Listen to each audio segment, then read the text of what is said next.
नमस्कार, आप सबका बहुत बहुत स्वागत है इस डिस्कशन में।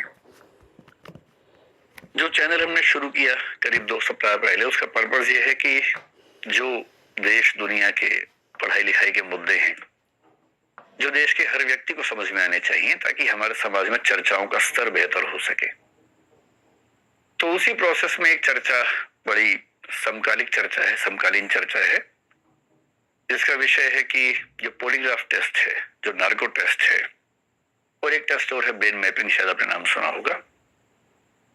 इनको लेकर क्या पॉलिटिक्स है, इनके पीछे क्या साइंस है, क्या टेक्नोलॉजी है, क्यों होता है, होना चाहिए कि नहीं होना चाहिए, बहुत सारे सवाल हैं। और ये सवाल क्यों है, क्यों मेरे मन में आया? मन में इसलिए आया कि मैं पिछले 1 सप्ताह में जब घर जाता हूं अपने, तो मेरे पिताजी टीवी देख रहे होते हैं, उनको न्यूज देखने का बड़ा शौक है। और न्यूज आजकल देश में एक ही चल रही है कि जो आफताब श्रद्धा वाले मामले में जो बेरहमी से कत्ल हुआ, उसके बाद की जो इन्वेस्टिगेटिव प्रोसेस है, उस प्रोसेस में कभी आता है कि पॉलीग्राफ टेस्ट होने वाला है, फिर आता है कि परमिशन, जो एक्यूज है, एक्यूज समझते हैं ना, एक्यूज का मतलब जिसके ऊपर आरोप है, एक्यूज बोलते हैं, आरोपी। अभी कन्विक्ट नहीं है, कन्विक्ट का मतलब है जिसके ऊपर आरोप सिद्ध हो गया हो, जो अपराधी हो। तो ध्यान रखना है, अपराधी मतलब कन्विक्ट, एक्यूज मतलब आरोपी जिसपे आरोप है। तो जो एक्यूज है उसकी परमिशन मिलेगी तो पॉलीग्राफ होगा, उसकी परमिशन मिलेगी तो नार्को होगा, उसकी परमिशन मिलेगी तो ब्रेन मैपिंग टेस्ट होगा। तो मेरे पिताजी ने एक सवाल पूछा कि यार इतना इससे पूछते क्यों है, क्यों परमिशन चाहिए इसकी, ये तो क्रिमिनल है। और फिर अगले दिन सुन लिया कि टेस्ट हो गया, लेकिन इस टेस्ट के रिजल्ट को गवाही माना नहीं जा सकता है, प्रूफ माना नहीं जा सकता है, एविडेंस मान नहीं सकते हैं। तो उन्होंने मुझसे वैसे ही पूछा कि यार तुम इतने चीजों पर बोलते हो, थोड़ा इस पर बताओ ना कि ये क्या मामला है, हम समझ नहीं पा रहे।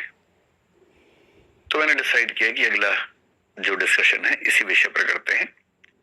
मैं कानून का विद्यार्थी रहा हूं और इसमें बहुत सारे ऐसे मसले हैं जो कानून के हैं, तकनीक के हैं। और जो मैं आपके बारे में जानता हूं वो ये कि आप सिंपल ग्रेजुएट्स हैं और अभी आपने यूपीएससी की तैयारी सीरियसली की नहीं है। तो मैं ये भी चाह रहा हूं कि ऐसी ऑडियंस के सामने ही बात करूं जो ऑडियंस देश के सामान्य ऑडियंस को रिप्रेजेंट करे, ताकि हर व्यक्ति इस बात को समझ सके। ठीक, तो मैं एक बहुत बुनियादी मुद्दे से बात शुरू करता हूं, और वो ये है कि कोई सच बोल रहा है या झूठ कैसे पता लगाएं। आप में से कुछ लोग ऐसे होंगे जो चाह के भी झूठ नहीं बोल पाते होंगे, बोलते होंगे तो उनके चेहरे पर ऐसा भाव आ जाता होगा कि झूठ बोल रहे हैं, छिपा ही नहीं पाते हैं। ऐसे लोगों के बारे में एक बहुत प्रसिद्ध कवि हरिवंश राय बच्चन, आपने नाम सुना होगा, अमिताभ जी के पिताजी और अभिषेक बच्चन के दादाजी। उन्होंने एक बड़ी अच्छी पंक्ति लिखी थी खुद को संबोधित करते हुए, गर छिपाना जानता तो जग मुझे साधु समझता, शत्रु मेरा बन गया है छल रहित व्यवहार मेरा। यानी मुझे छिपाना नहीं आता, अगर मुझे छिपाना आता तो लोग मुझे साधु समझते, पर मैं छिपा ही नहीं पाता हूं, तो मेरी कमजोरियां, मेरी गलतियां सामने आ जाती हैं और लोग समझ जाते हैं कि मैं साधु नहीं हूं, मैं एक बहुत सामान्य व्यक्ति हूं। पर आप में से कुछ लोग शायद ऐसे भी हों जिनको बहुत सफाई से बात छिपाने की अदा आती हो। आपको न भी आती हो, आपके आसपास ऐसे कुछ लोग तो होंगे ही होंगे जो झूठ बोलते हैं और बड़ी सफाई से बोलते हैं, कायदे से बोलते हैं। उनके बारे में भी एक बहुत प्रसिद्ध शायर ने एक शेर लिखा, वसीम बरेलवी, शायद नाम सुना हो आपने, बहुत प्रसिद्ध शायर हुए हैं। वो कह रहे हैं, वो झूठ बोल रहा था बड़े सलीके से, वो झूठ बोल रहा था बड़े सलीके से, मैं एतबार न करता तो क्या करता। ऐसे भी लोग होते हैं। अब दिक्कत यह है कि हम जिस सोशल सेटिंग में हैं, जिस समाज में हैं, जिन संबंधों में हैं, हमारे बहुत सारे फैसले इस बात पे टिके होते हैं कि हमसे जो व्यक्ति बात कर रहा है वो सच बोल रहा है कि झूठ बोल रहा है। और ऐसी कोई मशीन तो है नहीं कि हम जान लें। तो फिर लोग क्या करते हैं, बहुत छोटा बच्चा झूठ नहीं बोलता है क्योंकि उसके पास झूठ बोलने की कोई वजह नहीं है, तो उसे झूठ बोलने की समझ भी नहीं है। बहुत छोटा बच्चा जब झूठ बोलना सीखता भी है तो पकड़ा जाता है, क्योंकि उसको झूठ बोलने की अदा नहीं आती है। सूरदास के काव्य में एक बड़ा अच्छा प्रसंग है, जिसको यूं समझिए कि कृष्ण जी ने मक्खन खा लिया है, उनकी माँ को पता लगा कि मक्खन गायब हो गया है। माँ ने बच्चे से पूछा, बेटा मक्खन गायब हो गया, तुमने तो नहीं लिया? कृष्ण जी के मुंह पे मक्खन लगा हुआ है, चेहरे पे, नाक पे, सब जगह लगा हुआ है, और बड़ी मासूमियत से कह रहे हैं, नहीं मम्मी मुझे तो नहीं पता मक्खन कहाँ चला गया। अच्छा, मम्मी भी बहुत खुश हो रही है उस अदा पे, उस बचपन को देख के, कह रही है, बेटा तुमने तो नहीं लिया होगा, मैं जानती हूँ। कृष्ण ने कहा कि मम्मी मैंने तो नहीं खाया, पता नहीं किसने खा लिया। तो मम्मी कह रही है कि बेटा मैं जानती हूँ तुम तो खा ही नहीं सकते हो, तुम तो बहुत ही अच्छे बच्चे हो, चलो हम मिलकर ढूंढ रहे हैं किसने खाया, कहाँ चोरी हो गया। वो दोनों ढूंढ रहे हैं। अब बच्चा नहीं समझ पा रहा है कि बच्चे की चोरी पकड़ी जा चुकी है, क्योंकि बच्चों को झूठ बोलना नहीं आता है। सीखते हैं समय के साथ साथ, हम सबने सीखा है, आपने भी सीख लिया हुआ, लेकिन बहुत छोटे बच्चों को नहीं आता है। बोलते हैं क्योंकि बच्चों के पास अपने डिफेंस का एक ही मैकेनिज्म है, झूठ बोलना। जब उनको लगता है कि फंस जाएंगे, जब उनको लगता है कि पिटाई हो जाएगी, तो झूठ बोलना एक डिफेंस मैकेनिज्म है। वो झूठ बोलते हैं, पकड़े जाते हैं, फिर पिटते हैं, फिर दो पिटाइयां होती हैं, एक तो गलत काम का, एक झूठ बोलने की भी होती है अलग से। धीरे धीरे बच्चे अभ्यस्त हो जाते हैं कि झूठ ऐसे बोलना है कि पकड़ा ना जाए, और फिर वो जब थोड़े मैच्योर होते हैं, किशोरावस्था में आते हैं, वहां तक आ जाते, झूठ ठीक से बोलने लगते हैं। किशोरावस्था में उनकी उम्र में ऐसी चीजें होती हैं, फिजिकल चेंजेस होते हैं, उनका पर्सपेक्टिव चेंज होने लगता है। पेरेंट्स उनको दोस्त कम दुश्मन ज्यादा नजर आने लगते हैं, झूठ बोलने की वजहें बढ़ जाती हैं। अपना गैंग होता है, उस गैंग में सारी बातें होती हैं, कितना बताएं। तो जरूरत पड़ने पर, अगर पेरेंट्स बहुत अच्छे हैं तो झूठ की जरूरत नहीं, टीचर्स बहुत अच्छे हैं तो झूठ की जरूरत नहीं पड़ती है। पर अगर टीचर्स और पेरेंट्स उतने समझदार ना हो तो बच्चों के पास एक ही रास्ता बचता है कि झूठ बोल के अपने आप को बचाएं, अपने रास्ते निकालें। अब पेरेंट्स बड़े खुंदक में रहते हैं, वो जानना चाह रहे हैं कहाँ गया था, किससे बात कर रहा था। बच्चा नहीं बताएगा। पेरेंट्स उसका फोन चेक करेंगे तो बच्चे नाम ही कुछ और सेव कर रखा है। चेक कर लीजिए, कितना भी चेक कर लीजिए। बात हो रही थी भारती से, नाम लिखा भारत, अब कितना आप कर लेंगे, कितना चेक कर लेंगे। ऑफिस लिखा हुआ है, ऑफिस बॉस, आप कितना चेक करेंगे। बच्चों के पास उपाय है इस चीज का। तो दुनिया के हर समाज में पेरेंट्स के सामने, टीचर्स के सामने, राज्य के सामने चुनौती ये रही है कि सच कैसे जाने। तो इसके उपाय कई तरह के, कुछ इमोशनल उपाय हैं, जैसे पेरेंट्स करते हैं, दोस्त करते हैं, खा मेरी कसम, एक तो ये उपाय है। जब आपको शक हो किसी पे कि झूठ बोल रहा है, क्या बोलेंगे, मेरी कसम खा, मुझे छू के बोल, मर जाऊंगा मैं झूठ बोला तो जो इमोशनली कच्चे लोग हैं वो घबरा जाते हैं, नहीं नहीं नहीं मैं ऐसे नहीं मरना चाहिए, अच्छा सॉरी मैंने झूठ बोला। पर ये भी 2-4 बार चलता है, उसके बाद वो व्यक्ति मजबूत हो जाता है, उसको पता मरता मरता कोई है नहीं बिना बात के, मरता हर बार मैं ही हूं। फिर अगली बार वो बोलता है कि कसम से भाई, तेरी कसम, सिर पे हाथ रख, तेरी कसम, और उसे फर्क ही नहीं पड़ रहा, इतना सफाई से झूठ बोल रहा है, और सामने वाला होता कसम तो झूठी नहीं खाएगा, तो इसका मतलब सच है, भरोसा कर लिया। कुछ लोग और करते हैं कि अगर तो झूठ बोल रहा है तो ये जो मिर्च है इसमें धुआं निकलेगा, आग लगाएंगे तो नहीं तो धुआं नहीं निकलेगा, कुछ ऐसे उपाय करते हैं। चाइना में एक उपाय ये किया गया, जिसको आप पॉलीग्राफ का पहला एग्जाम्पल दुनिया का मान सकते हैं, कि जो अभियुक्त है उसको कच्चा चावल खिलाते थे, और कंसेप्ट ये था कि जब हम डरे होते हैं तो हमारे मुंह में सलाइवा यानी कि लार नहीं बनती है, और अगर कोई झूठ बोलेगा तो डरेगा, डरेगा तो सलाइवा नहीं बनेगा, सलाइवा नहीं बनेगा तो जो कच्चा चावल चबाया है वो सूखा रह जाएगा, और लार बन गई तो इसका मतलब डर नहीं रहा था, डर नहीं रहा था मतलब सच बोल रहा था। बहुत ट्रेडिशनल उपाय है, बहुत मीनिंगफुल नहीं है, लेकिन हाँ ऐसा होता था गांवों में। अब पुलिस क्या करे, पुलिस को हजारों लाखों करोड़ों मामले सुलझाने हैं, बहुत सारे क्रिमिनल केसेस होते हैं, कुछ सिविल केसेस होते हैं। तो सिविल से तो पुलिस का ज्यादा लेना देना नहीं है, पर क्रिमिनल तो है। क्रिमिनल का मतलब जिसमें हत्या हो, कोई चोरी हो, डकैती हो, बलात्कार हो, वो सब क्रिमिनल केसेस हुए। अब पुलिस के पास तरीका एक तो ये है कि वो लोगों से पूछे क्या हुआ था, बताओ भाई, नोट करे। पर जो व्यक्ति पुलिस के पास गया है, यदि पहली बार अपराध किया है और बहुत इनोसेंट व्यक्ति है, गलती से हो गया, तो फिर भी हो सकता है कि बातचीत में बता दे कि मुझसे गलती हुई है। पर जो घाघ है, जो अभ्यस्त है, हैबिचुअल है, उसको अच्छे से पता है कि पुलिस कुछ भी पूछ ले, क्या बोलना है क्या नहीं बोलना है। पुलिस पूछ पूछ के मर जाएगी, लेकिन मामला साफ हो नहीं पाएगा।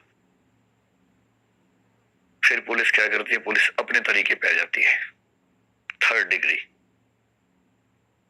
कहती है अच्छा रुको, चलो जरा साइड में चलो। फिर सब मार मार के या बिना मारे उतना दबाव बना के, फिल्मों में आपने देखा होगा, एक पुलिस ऑफिसर इन्वेस्टिगेशन कर रहा है, पड़ोस के कमरे से आवाजें आ रही हैं, वो कुछ नहीं कर रहा। जब गए इन्वेस्टिगेशन पे तो अपने एक जूनियर को बोल के गया कि पड़ोसी कमरे से आवाजें आनी चाहिए, बहुत तेज थे, और बीच में आके ऐसे बोल देना जब मैं बात कर रहा हूँ। अब ऑफिसर बात कर रहा है कि भाई बता दे, कितना परेशान करेगा, बता दे। इतने में एक पुलिस वाला आता है कि सर वो साथ वाले की मौत हो गई। ये कहता है कैसे मरा? सर वो सवाल पूछे जवाब नहीं दे रहा था, ज्यादा मार दिया उसको, मर गया।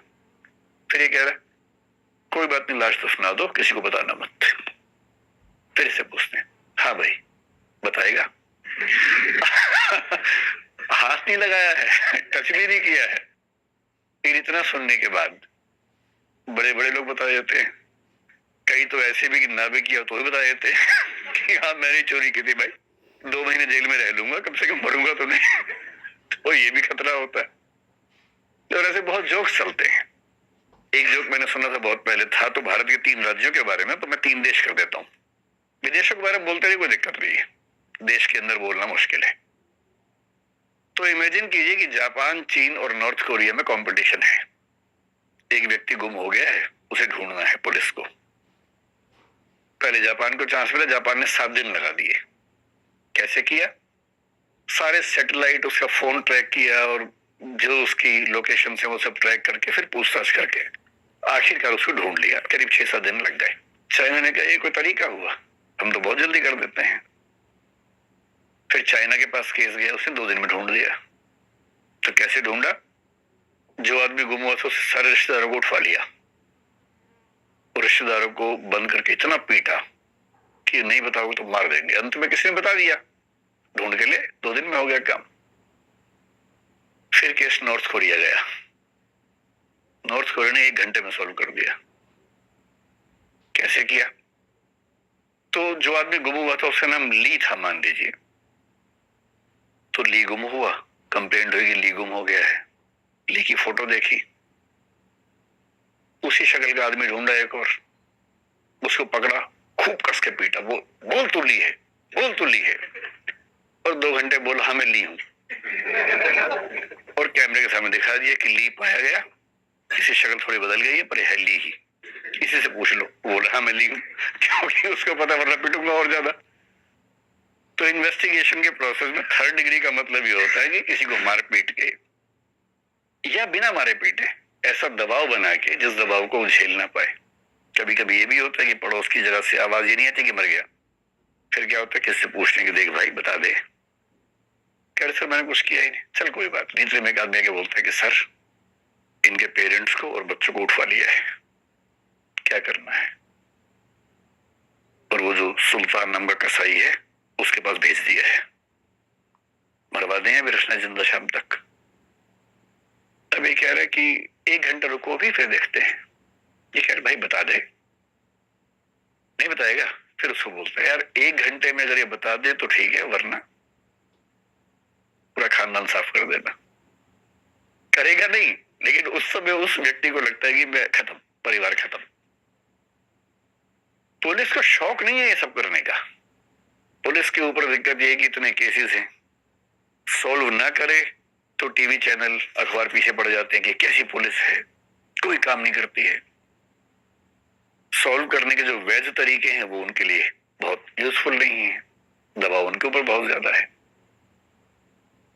और इस वजह से एक संकट हमेशा रहता है कि हम किसी आरोपी से, किसी एक्यूज से, किसी गवाह से सही बात कैसे पूछें।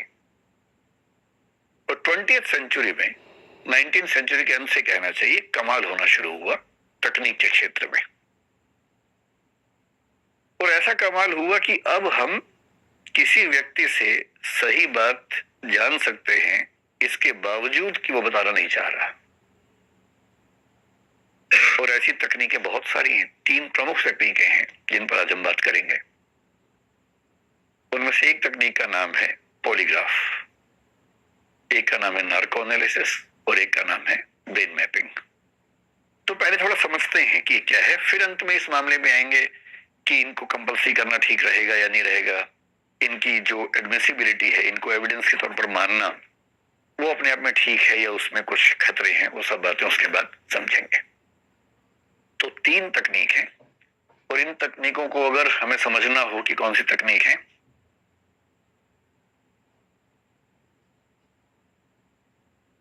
एक शब्द है जिससे हम बात शुरू करेंगे, उसको बोलते हैं डीडीटी। डीडीटी सुनते ही आपको बचपन वाला याद आ गया होगा अपना, है ना। ये वो डीडीटी नहीं है, इसको बोलते हैं डिसेप्शन डिटेक्शन टेक्निक। डिसेप्शन मैं उम्मीद कर रहा हूं कि आप समझ पा रहे होंगे, डिटेक्शन भी समझ पा रहे होंगे और टेक्निक तो खैर कोई बात ही नहीं है। डिसेप्शन का मतलब है धोखा, कि आप कुछ छिपा रहे हैं, झूठ बोल रहे हैं या सच नहीं बोल रहे हैं। डिसीव करना, धोखा देना। डिटेक्शन का मतलब है पहचान लेना और टेक्निक मतलब तकनीक। यदि कोई आपको धोखा दे रहा है तो उस धोखे को पहचान लेने की तकनीक, इसको बोलते हैं डिसेप्शन डिटेक्शन टेक्निक। और फिलहाल हमारी दुनिया के पास 3 तकनीकें हैं। फ्यूचर तो बहुत ही अलग किस्म का होने वाला है। अभी जो तकनीकें हैं वो 3 हैं। मैं जो आपको बताया, एक का नाम क्या है, पॉलीग्राफ, दूसरे का नाम है नार्को एनालिसिस और तीसरे का नाम है ब्रेन मैपिंग। अच्छे से समझते हैं कि क्या होता क्या है, और कल को मान लीजिए समझ लेंगे, उसके बाद मैं आपसे पूछूंगा क्या करना चाहिए सरकार को, राज्य को, सुप्रीम कोर्ट को, फिर देखेंगे आपकी राय क्या बनती है। पहले जान तो लें कि मसला है क्या। शुरुआत करते हैं पॉलीग्राफ से कि पॉलीग्राफ क्या चीज है।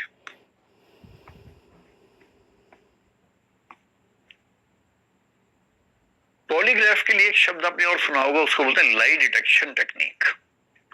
कभी आपने सुना है कि झूठ पकड़ने वाली मशीन होती है कुछ, लाई डिटेक्टर, तो लाई डिटेक्टर को ही बोलते हैं पॉलीग्राफ। पॉलीग्राफ उस मशीन का नाम है जो झूठ पकड़ती है, इसलिए सामान्य भाषा में बोलते हैं झूठ पकड़ने की मशीन या लाई डिटेक्टर।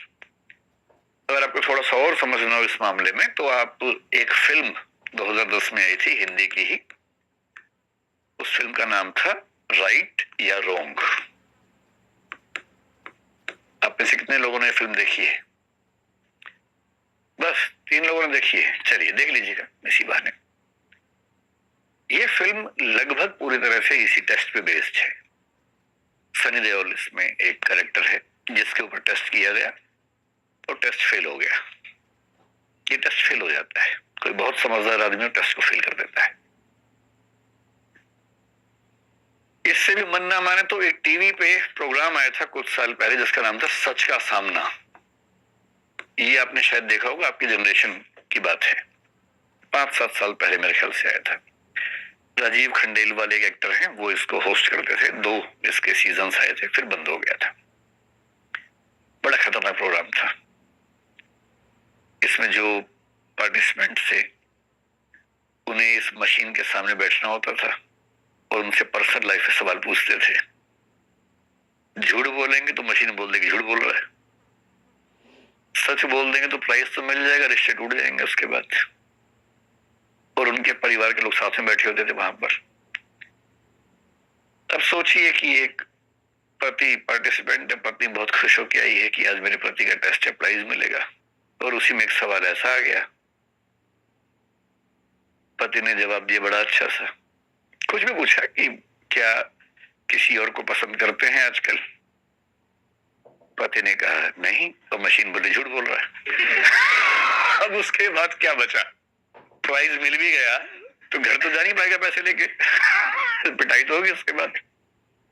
तो वैसा एक टीवी प्रोग्राम चला था सच का सामना, कहीं मौका मिला तो एक एपिसोड देखिए उससे क्या है, वो बहुत डिबेट्स हुई थी उस पर और बाद में फिर वो बंदी हो गया था। तो ये पॉलीग्राफ टेस्ट के बेस पर कुछ प्रोग्राम्स जो मीडिया में दिखाए गए वो हैं। पॉलीग्राफ टेस्ट क्या होता है देखिए, इसका जो प्रिंसिपल है, एक शब्द समझते हैं, वो शब्द है साइकोसोमैटिक इंटरेक्शन। सारा खेल इस प्रिंसिपल का है। साइकोसोमैटिक शब्द बहुत पॉपुलर है साइकोलॉजी में, कोई मुश्किल चीज नहीं है, मुश्किल शब्द बड़े आसान होते हैं अगर उसका मतलब समझ लें तो। साइकोसोमैटिक का मतलब है, साइको मतलब जो चीज मन में शुरू होती है, सोमैटिक मतलब जिसका असर शरीर पे भी चला जाता है। फिलॉसफी की दुनिया में, अभी साइकोलॉजी की बात करेंगे, बहुत लंबे समय से एक डिबेट रही है कि जो हमारा सिस्टम है, हम जो एक ह्यूमन बीइंग है, हम क्या है बेसिकली। क्या हम शरीर हैं? कुछ कहते हैं नहीं, शरीर तो बदलता रहता है, मर भी जाता है, पर आत्मा स्थायी रहती है। आत्मा है या नहीं है तो कैसी है, इसका प्रमाण तो कुछ है नहीं, ये तो एजम्पशंस है, मान्यताएं हैं। अधिकांश धर्म मानते हैं इस चीज को, कई दार्शनिक मानते हैं, पर आत्मा को किसी ने देखा तो नहीं है, साबित तो नहीं किया है, वो तो एक एजम्पशन है। तो कोई कहता है कि नहीं हम आत्मा है, हम शरीर नहीं है। कोई कहता है कि शरीर भी है, आत्मा भी है, इनके बीच में एक इंटरेक्शन होता रहता है, जैसे डेकार्ट एक फिलोसोफर ने कहा। भारत में आमतौर पर माना गया कि हम शरीर नहीं है, हम आत्मा है। शंकराचार्य ने कहा, कई लोगों ने कहा। इस पर कभी डिस्कस करेंगे कि आत्मा और चेतना को लेकर जो लेटेस्ट टेक्नोलॉजिकल डेवलपमेंट्स हैं, रिसर्चेस हैं, वो क्या संकेत कर रही हैं। बहुत इंटरेस्टिंग आजकल है चीजें वाली। और हो सकता है कि सभी धर्मों की मान्यताएं एग्जैक्टली साबित ना हो पाए अगर विज्ञान ने कुछ और एक्सपेरिमेंट्स उस रास्ते पे कर लिए तो। और विज्ञान और धर्म का झगड़ा सदियों से चल रहा है। धर्म की मान्यताएं होती है, विज्ञान उनमें से कुछ को साबित कर देता है, कुछ को खारिज कर देता है, ये सब चलता रहता है, नॉर्मल बात है। तो साइकोसोमैटिक का मतलब ये हुआ कि चेतना या मन में शुरू होने वाली कोई चीज यदि शरीर पे भी असर पैदा कर दे, उसको बोलते हैं साइकोसोमैटिक। जैसे जब आप चिंतित होते हैं, आपका मूड जब खराब होता है, मूड खराब होने की वजह क्या है, एक फीलिंग होती है। फीलिंग तो एक मन की बात है। जैसी मूड खराब हुआ एक फीलिंग की वजह से, वैसे ही आपका एक्टिव होने का मन नहीं करता, आपकी बॉडी पैसिव हो जाती है। लोग कहते हैं कि चलो घूम के आते हैं, नहीं यार मन नहीं कर रहा, मूड नहीं है, शरीर भी काम नहीं कर रहा। किसी को एंजाइटी होती है, बहुत चिंता होती है, तो चिंता के साथ बॉडी में कुछ कुछ वाइब्रेशंस होने लगते हैं। किसी को डिप्रेशन होता है तो उसकी बॉडी एग्जैक्टली काम करना ही बंद कर देती है। इसका मतलब मन में होने वाली समस्याएं हमारे शरीर पर भी असर डालती हैं। इसको बोलते हैं साइकोसोमैटिक इंटरेक्शन। तो पॉलीग्राफ की शुरुआत जिस व्यक्ति ने की थी बहुत पहले 19th सेंचुरी में, उसका नाम था लोम्ब्रोसो। लोम्ब्रोसो एक बहुत कमाल का आदमी है, जिसकी बात हम कभी करेंगे, कभी एक वीडियो इस बारे में बनाएंगे कि कोई व्यक्ति अपराध क्यों करता है, अपराध करने की वजह क्या है। इस व्यक्ति ने ये एक किताब लिखी, द क्रिमिनल मैन नाम से किताब लिखी, और उस किताब में उसने जो व्याख्या दी, वो व्याख्या ये कहती है, ये लोम्ब्रोसो व्यक्ति है जो मॉडर्न क्रिमिनोलॉजी है उसका फादर उसको बोलते हैं, इटली के व्यक्ति थे। 19th सेंचुरी के अंत में 1876 के आसपास काम कर रहे थे। इटालियन में किताबें लिखी। उस इटालियन की जो सबसे प्रसिद्ध किताब है लुओमो डेलिंक्वेंटे, इटालियन भाषा में, उसका इंग्लिश अनुवाद है the criminal man. Criminal man इस किताब का नाम है। उन्होंने थियरी दी, और थियरी ये दी कि डार्विन का नाम सुना आप लोगों ने? डार्विन ने 1859 और 1871 में 2 बुक्स लिखी थी, और ये 1876 में लिख रहे हैं, उनके 5 साल के बाद लिख रहे हैं। तो उस समय डार्विन का ऐसा प्रभाव था कि यूरोप के सभी चिंतक डार्विन के दीवाने थे, ये भी दीवाने थे। डार्विन ने बताया था कि इवोल्यूशन होता है, उद्विकास होता है। उसी इवोल्यूशन के प्रिंसिपल को इन साहब ने अप्लाई किया और कहा कि जो लोग अपराध करते हैं वो दरअसल वो लोग हैं जो इवोल्यूशन की दौड़ में थोड़ा सा पीछे रह गए हैं, जिनमें एनिमल्स वाली टेंडेंसीज थोड़ी बची हुई हैं, ह्यूमंस वाली थोड़ी कम है, क्योंकि इवोल्यूशन कम हुआ है। इतना ही नहीं, 4000 अपराधियों का अध्ययन किया, 400 डेड बॉडीज का अध्ययन किया, उनके चेहरे के जितने फीचर्स हैं उनके बहुत सारे अनुपात निकाले कि नाक का साइज कितना है, आंख का साइज कितना है, उन सबके बहुत सारे रेशो निकाले। उन रेशोज के बेस पे व्याख्याएं की और कहा कि जो इंसान का स्ट्रक्चर है 3 तरह का होता है, एक एक्टोमॉर्फ होता है, एक एंडोमॉर्फ होता है, एक मेसोमॉर्फ होता है। एक्टोमॉर्फ जो बहुत पतले और लचक वाले व्यक्ति हैं, एंडोमॉर्फ जो भारी भरकम और गोल किस्म के लोग हैं, और जो अपराधी हैं वो मेसोमॉर्फ हैं, जो लंबे हैं, गठा हुआ शरीर है और कुछ खास फीचर्स बताए, नाक कैसी होगी। आगे चल के ये भी बता दिया कि चोर का स्ट्रक्चर कैसा होगा, डाकू का कैसा होगा, रेपिस्ट का कैसा होगा, मर्डर का कैसा होगा, उन सब के स्ट्रक्चर बता दिए और बहुत सारे चित्रों के साथ बताया। अगर आप चित्र देखना चाहें तो ये उनकी किताब के कुछ चित्र हैं। इस हद तक व्याख्या की। और आजकल जो व्याख्या चल रही है वो तो और खतरनाक व्याख्या चल रही है। जैसे कल ही मैं एक रिसर्च पढ़ रहा था, एक व्यक्ति एक स्कूल में टीचर था और उसकी हरकतें थोड़ी सी खराब थी स्कूल के बच्चों के साथ, तो उसको जेल हो गई।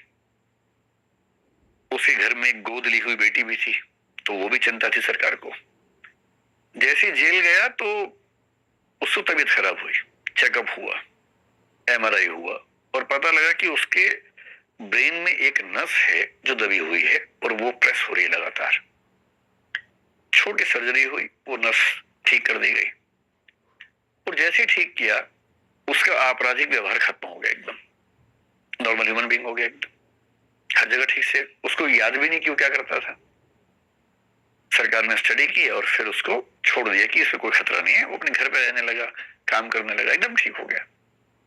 6-8 महीने बाद फिर वो इंसान सोने लगा, फिर चेकअप हुआ, देखा फिर से वो एक ट्यूमर जैसा हिस्सा उसकी उस नस को प्रेस कर रहा है।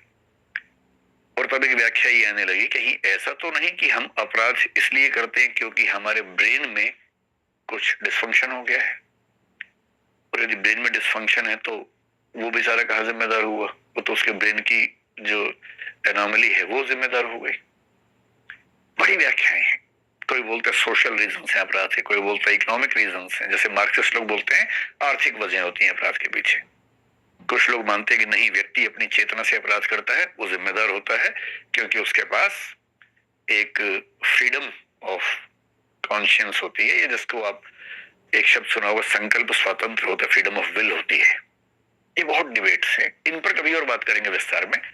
अब ये समझिए कि इस लाम्ब्रोसो नाम के आदमी ने पहली बार एक मशीन बनाई जिसको आप पॉलीग्राफ का बहुत इनिशियल एग्जांपल मान सकते। एक ग्लव बनाया, दस्ताना बनाया। जो अभियुक्त होता था उसको दस्ताना पहनाते थे, पानी में हाथ डालते थे, क्वेश्चंस पूछते थे। थियरी सिर्फ इतनी सी थी कि अगर ये झूठ बोलेगा तो उसका बीपी कम हो जाएगा, और ब्लड प्रेशर नापते थे।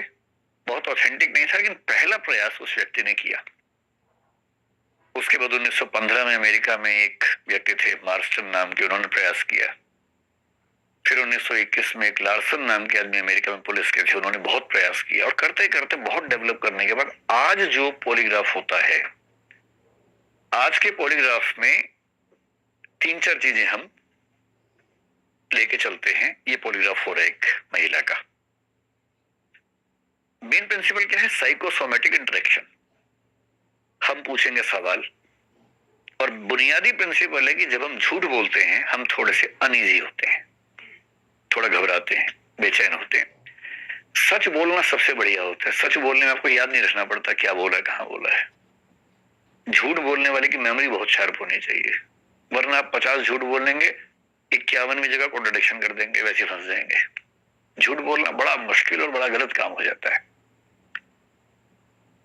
तो जब हम झूठ बोलते हैं हमें थोड़ी सी बेचैनी होती है।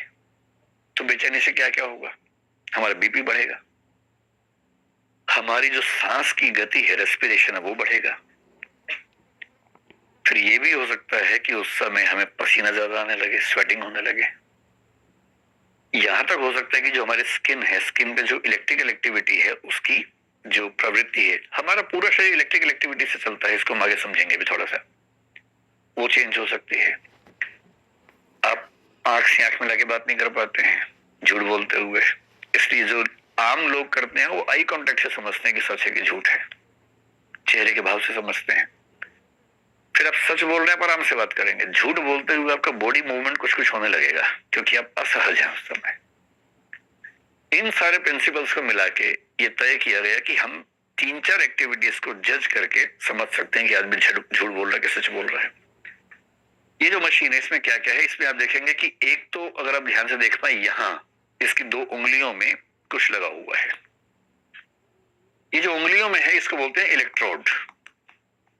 और इलेक्ट्रोड क्या होता है आपको आइडिया है ही, जो इलेक्ट्रिक सिग्नल्स को कन्वे करने या रिसीव करने के इंस्ट्रूमेंट्स होते हैं, डिवाइसेस होती हैं। इससे क्या होता है, इससे ये पता लगता है कि जो स्किन है, जब कोई झूठ बोलेगा उसकी स्किन की इलेक्ट्रिकल एक्टिविटी चेंज होने लगती है।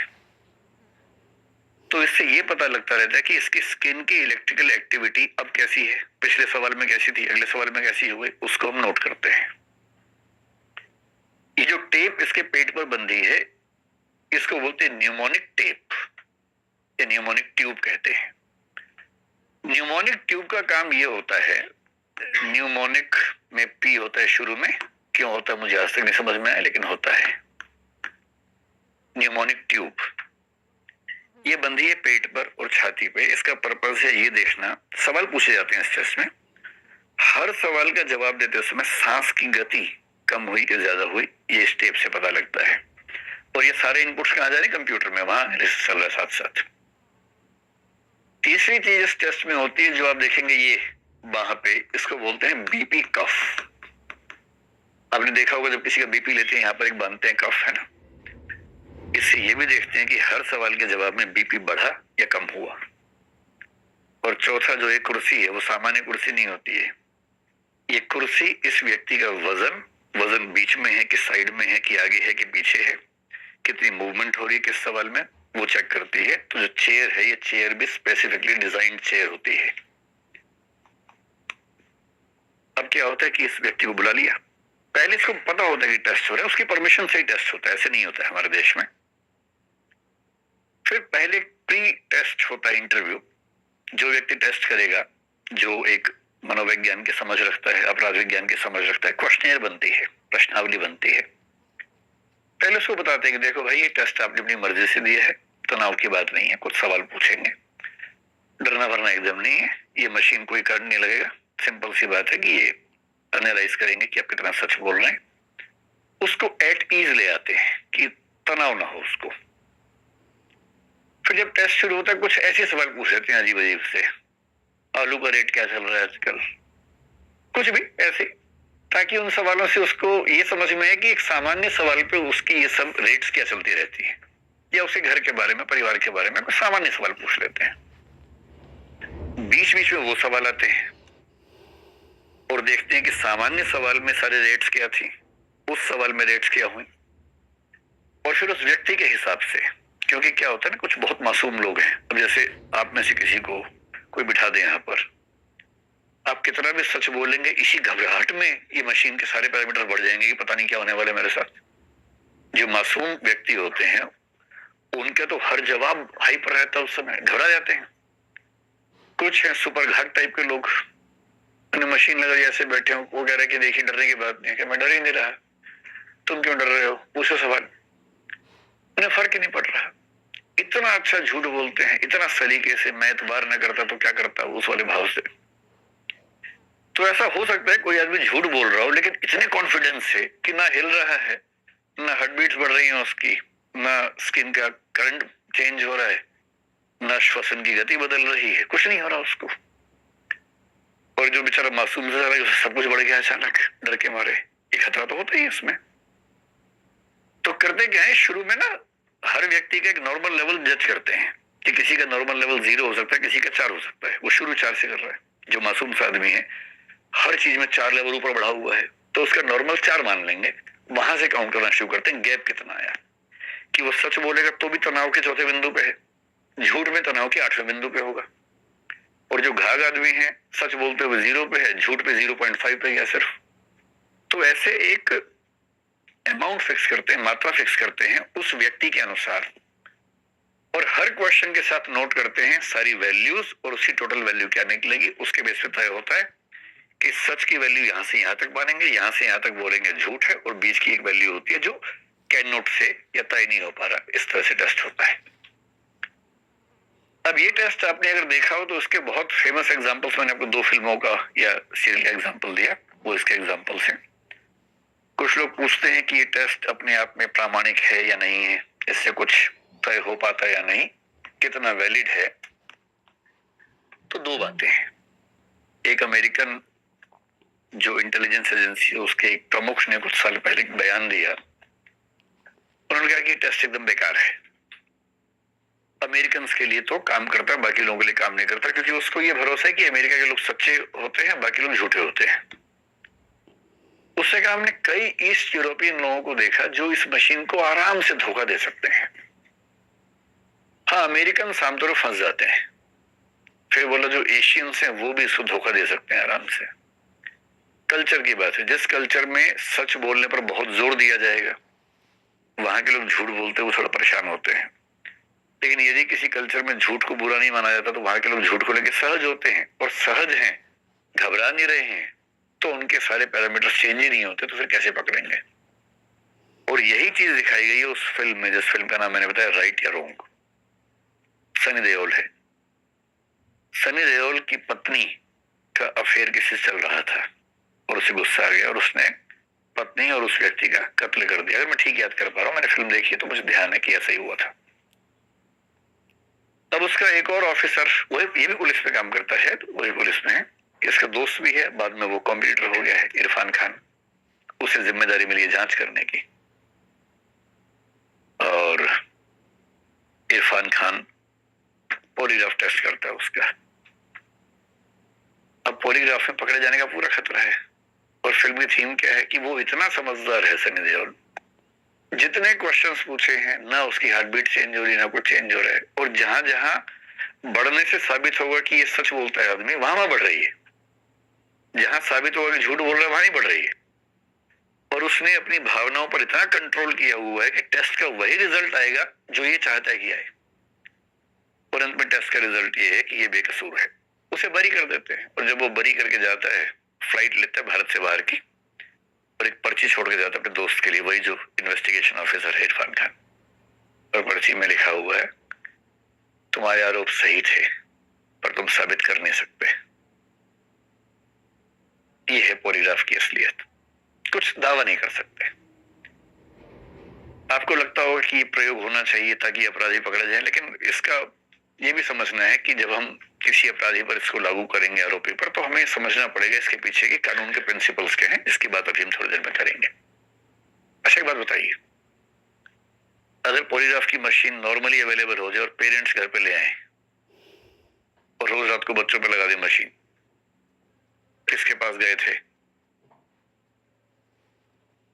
मतलब और भी खतरनाक सवाल हो सकते हैं।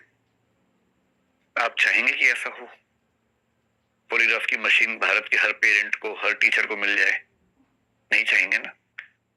ठीक है, गनीमत है कि आप क्यों, आप कहेंगे राइट टू प्राइवेसी। भाई, मैंने कोई अपराध थोड़ा ना किया है, मेरी प्राइवेसी है। मैं किसके साथ गया, किसके साथ नहीं गया, मेरे पेरेंट्स क्यों जाने इस बात को, है ना? मैं मेट्रो सिटी में रहने वाला वयस्क व्यक्ति हूं, आपके मन में ये भाव आएगा। और आज से 30 साल के बाद शायद आप कहेंगे हाँ होना चाहिए, मशीन होनी चाहिए पॉलीग्राफ की, क्योंकि तब आपके बच्चे वही सब कर रहे होंगे जो भी आप कर रहे हैं, और तब आप वो सब करेंगे जो आपके पेरेंट्स अभी कर रहे हैं, है ना? तो नफरत आपको पेरेंट्स से नहीं है, नफरत इस पीढ़ी को अगली पीढ़ी से है। अभी आप इस तरफ है, 30 साल बाद आप उस तरफ खड़े हो जाएंगे और आपके विचार लगभग वैसे ही बदलेंगे जैसे अभी आपके पेरेंट्स के विचार हैं। अब देखिए दूसरा टेस्ट क्या होता है। दूसरे टेस्ट का नाम, ये देखिए, देखिए घबराहट हो रही है इसको तो, लेकिन ये तीसरा टेस्ट है। दूसरा टेस्ट जो होता है उसको बोलते हैं नार्को। उसके लिए कोई चित्र है नहीं, क्योंकि उसमें चित्र के लायक कुछ है ही नहीं, चित्र कहां से लाए उसका।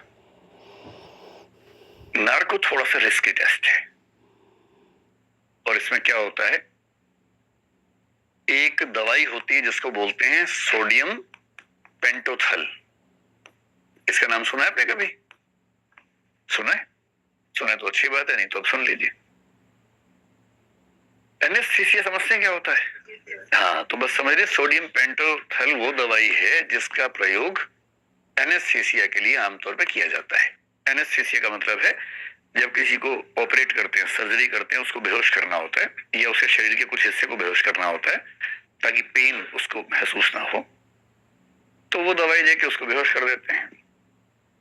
तो मेरी तो एक दो सर्जरी छोटी मोटी हुई है, तो बड़ा इंटरेस्टिंग होता है। डॉक्टर आपसे बात कर रहा है, बहुत प्यार से बात कर रहा है, बात करते करते लगाता है इंजेक्शन, आप समझ भी नहीं पाते, 3-4 सेकंड में जवान लड़खड़ाती है, फिर पता भी नहीं चलता क्या हुआ।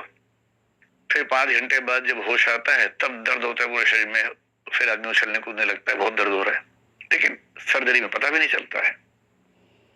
तो ये वो दवाई है जो हमें बेहोश कर देती है। इसी दवाई की एक सीमित मात्रा दी जाती है नार्को टेस्ट में, और इसलिए इस दवाई का एक नाम होता है ट्रुथ सीरम। ट्रुथ सीरम का मतलब हुआ एक ऐसी दवाई जो आदमी से सच बुलवाती है। इसका एक प्रसिद्ध नाम है ट्रुथ सीरम। तो क्या होता है, इस दवाई का असली पर्पज है कि इसको दें तो कुछ घंटों के लिए व्यक्ति एकदम एक खास अवस्था में चला जाता है। उस अवस्था का नाम होता है हिप्नोटिक स्टेट। आपने हिप्नोटिज्म का नाम सुना है?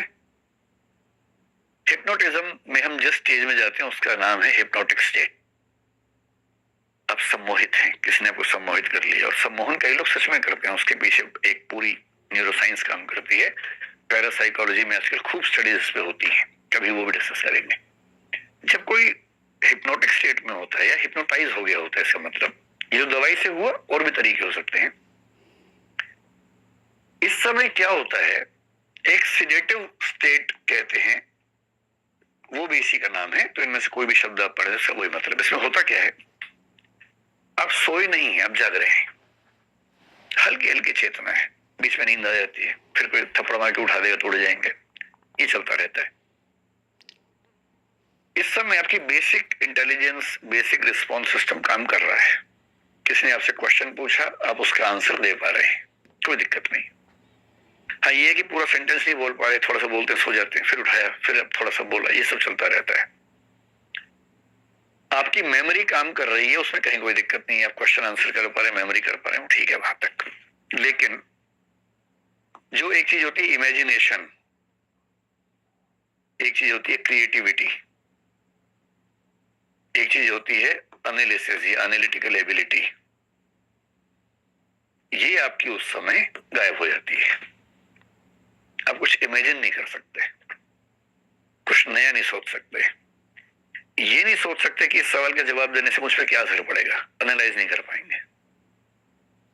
और इसका मतलब ये हुआ क्योंकि आप ये सब कर नहीं पा रहे, आप कोई नई कहानी जोड़ नहीं पाएंगे। वरना कोई आपसे पूछे कहाँ गए थे, तो मैं चिंटू के पास गया था, गए थे चिंटी के पास, लेकिन आप बोल रहे चिंटू के पास गया था। पापा भी समझदार है, पापा ने फोन कर दिया उसको। और दोस्त लोग इतने बढ़िया होते हैं, पहले से उनकी अंडरस्टैंडिंग रहती है।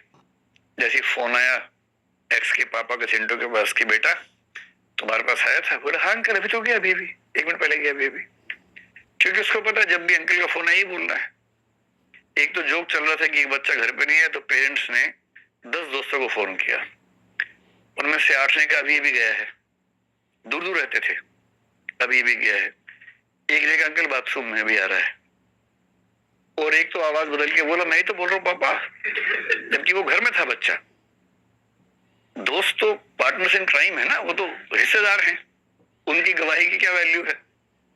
लेकिन जब कोई गवाही लेगा, अब मान लीजिए कि कोई फंस गया और उसको ये इंजेक्शन लगा दिया, और फिर उससे पूछा, अब मैं अगला सवाल पूछूंगा क्या पेरेंट्स के हाथ में आना चाहिए कि आप घर आए, पेरेंट्स लगाए इंजेक्शन, लेटाया कि चल बेटा आप बताना शुरू कर कहाँ गया था, और आप सारे नाम बता देंगे उसके बाद, तो कितना रिस्की हो जाएगा।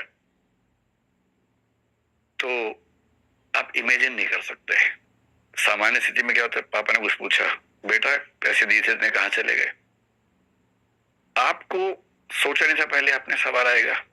अब जवाब देने के प्रोसेस में आपका दिमाग इतना तेज चल रहा है उस समय, आप इमेजिन कर रहे हैं क्या बोल के रास्ता निकालूं, और आप कुछ ऐसे खर्चे बताएंगे जो बहुत जेन्युइन लगेंगे, और थे नहीं लेकिन आप बोल देंगे, क्योंकि आप क्रिएटिव हैं, इमेजिनेशन है, एनालाइज कर पा रहे हैं। ये सारी क्षमताएं खत्म हो गई इस इंजेक्शन के बाद।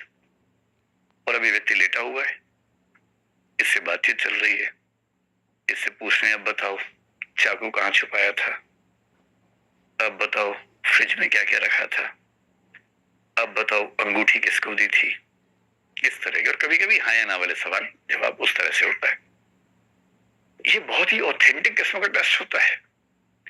मतलब अभी इस पे डिबेट चल रही है, अलग बात है, लेकिन बहुत मजे की बात है कि नार्को एनालिसिस अपने आप में एक बहुत ही ऑथेंटिक टेस्ट हो सकता है कुछ मामलों में। इसके एग्जाम्पल अगर आपको देखने हो, इसका प्रयोग पहली बार हमारे देश में हुआ था गोधरा के मामले में। गोधरा को 2002 का एक प्रसंग था, रेल में जो आग लगी उसके बाद दंगे हुए।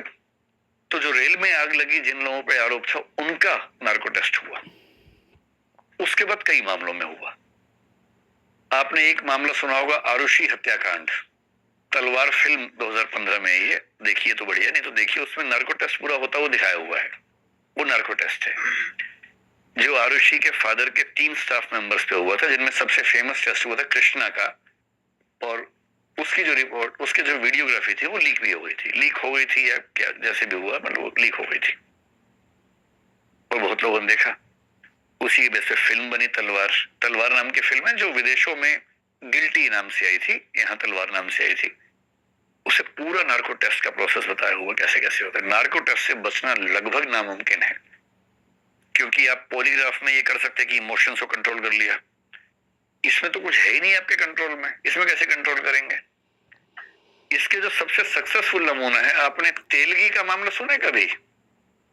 नहीं सुना होगा। एक अब्दुल करीम तेलगी नाम का आदमी था, 1980-90 के दशक में उसने क्या किया, स्टाम्प पेपर्स का घोटाला किया, बहुत बड़ा, मतलब कई 100 करोड़ रुपए घोटाला था। तो नकली स्टाम्प पेपर बना के बेचता था और सुनने में आया था कि बहुत बड़े बड़े राजनेता शामिल हैं उसके गैंग में।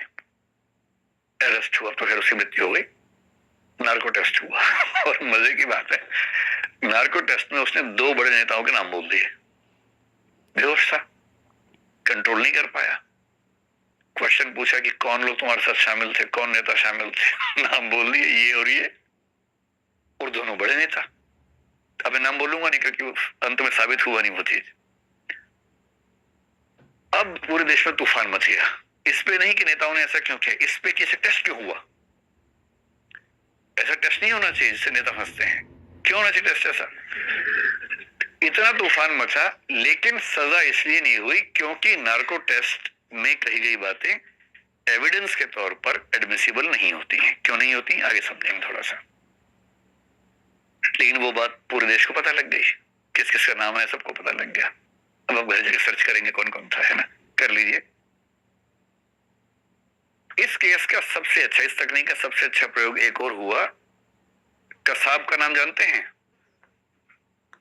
ये 26/11 वाला मामला, मुंबई पे हमला हुआ। अजमल कसाब अकेला सर्वाइवर था जो उस ग्रुप का था। हालांकि उसने बहुत सारी बातें रिवील कर दी इन्वेस्टिगेशन में। क्या होता है इन्वेस्टिगेशन में, पुलिस ये भी कह के बात करती है कि देखो भाई तुम्हारा मरना तय है, तुम्हारी टीम के सब लोग मर गए, तुमने हमारे देश के इतने लोगों को मारा है, बचोगे तो नहीं। कोऑपरेट करोगे तो फिर भी कोई चांस बन सकता है।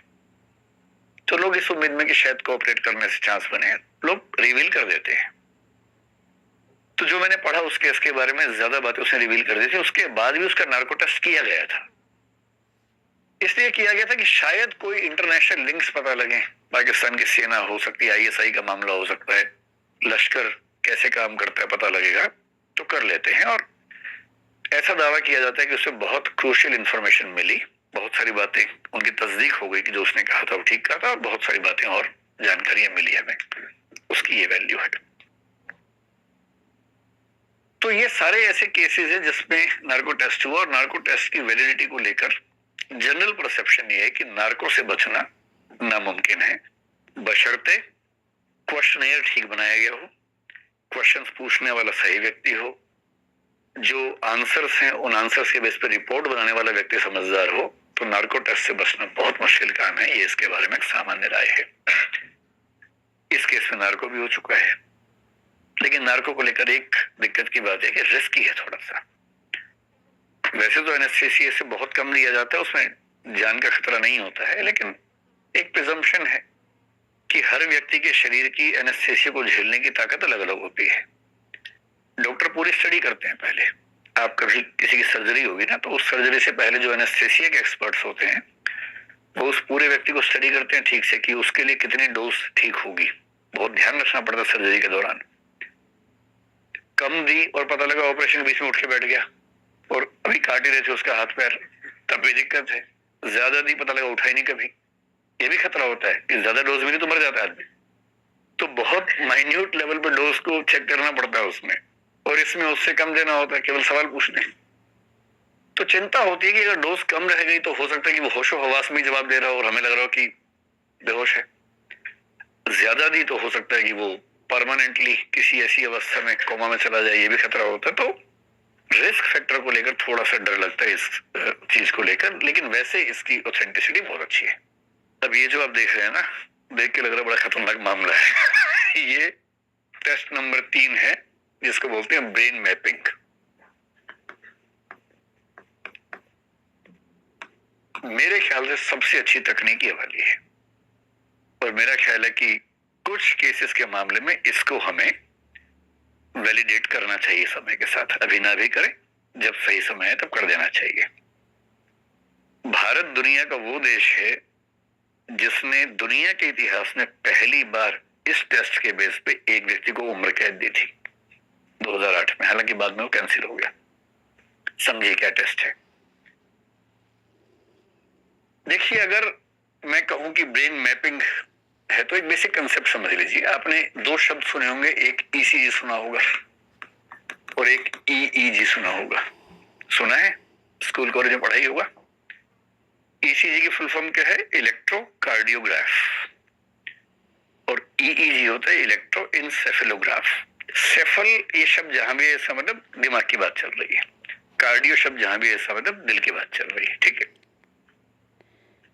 ये जो लेबोरेटरीज हैं, टेस्टिंग मैकेनिज्म है ना, बहुत मुश्किल होता है ये समझना कि शरीर के अंदर क्या दिक्कतें चल रही हैं। इसलिए मेडिसिन के विकास से ज्यादा जरूरी है पैथोलॉजी में ये समझ पाना कि क्या दिक्कत चल रही है। दवाई तो बन जाएगी, पहले समझ तो है कि हो क्या रहा है इस व्यक्ति को अंदर। अच्छा, उसके अंदर क्या हो रहा है उसको देखने के लिए खोल देंगे तो फिर बंद करना मुश्किल हो जाता है। तो बिना किसी को ऑपरेट किए पता करना है कि उसके अंदर क्या दिक्कतें हैं।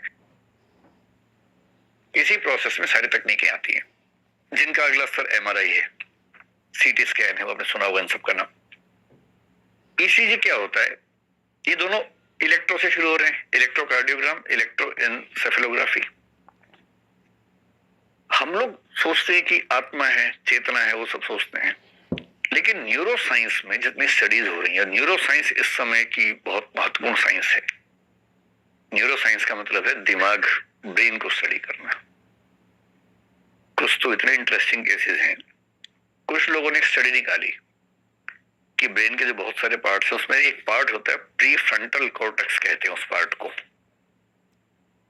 और बहुत स्टडीज हुई तो पता लगा कि हमारे दिमाग के कौन से हिस्से किस चीज के लिए जिम्मेदार हैं। ये दिमाग की फोटो है, और इस दिमाग का आगे जो हिस्सा ये है, इसको बोलते हैं प्रीफ्रंटल कॉर्टेक्स। अब स्टडीज बड़ी स्पष्ट हैं कि आप जो कॉम्प्लेक्स एक्टिविटीज करते हैं उसके लिए ये भाग जिम्मेदार है, और इसके अलावा जो अपराधी हैं, जो बहुत वायलेंट लोग हैं, बहुत एग्रेसिव लोग हैं, बहुत गुस्सैल, चिड़चिड़े, आक्रामक लोग, उनकी उस सारी आक्रामकता के लिए भी ये वाला भाग जिम्मेदार है। तो न्यूरो क्रिमिनोलॉजी में एक समाधान ये आया कि भाई जैसे मान लीजिए कोई व्यक्ति है, रेप किया, मर्डर कर दिया उसने किसी का, आपने 14 साल जेल में डाला उसको, जेल में 4 मर्डर कर दिए।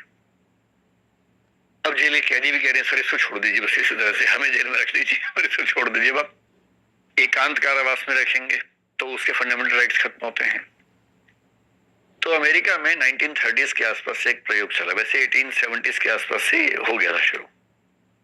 लोबोटॉमी एक सर्जरी होती है, ल्यूकोटमी भी कहते हैं उसको, दोनों नाम चलते हैं।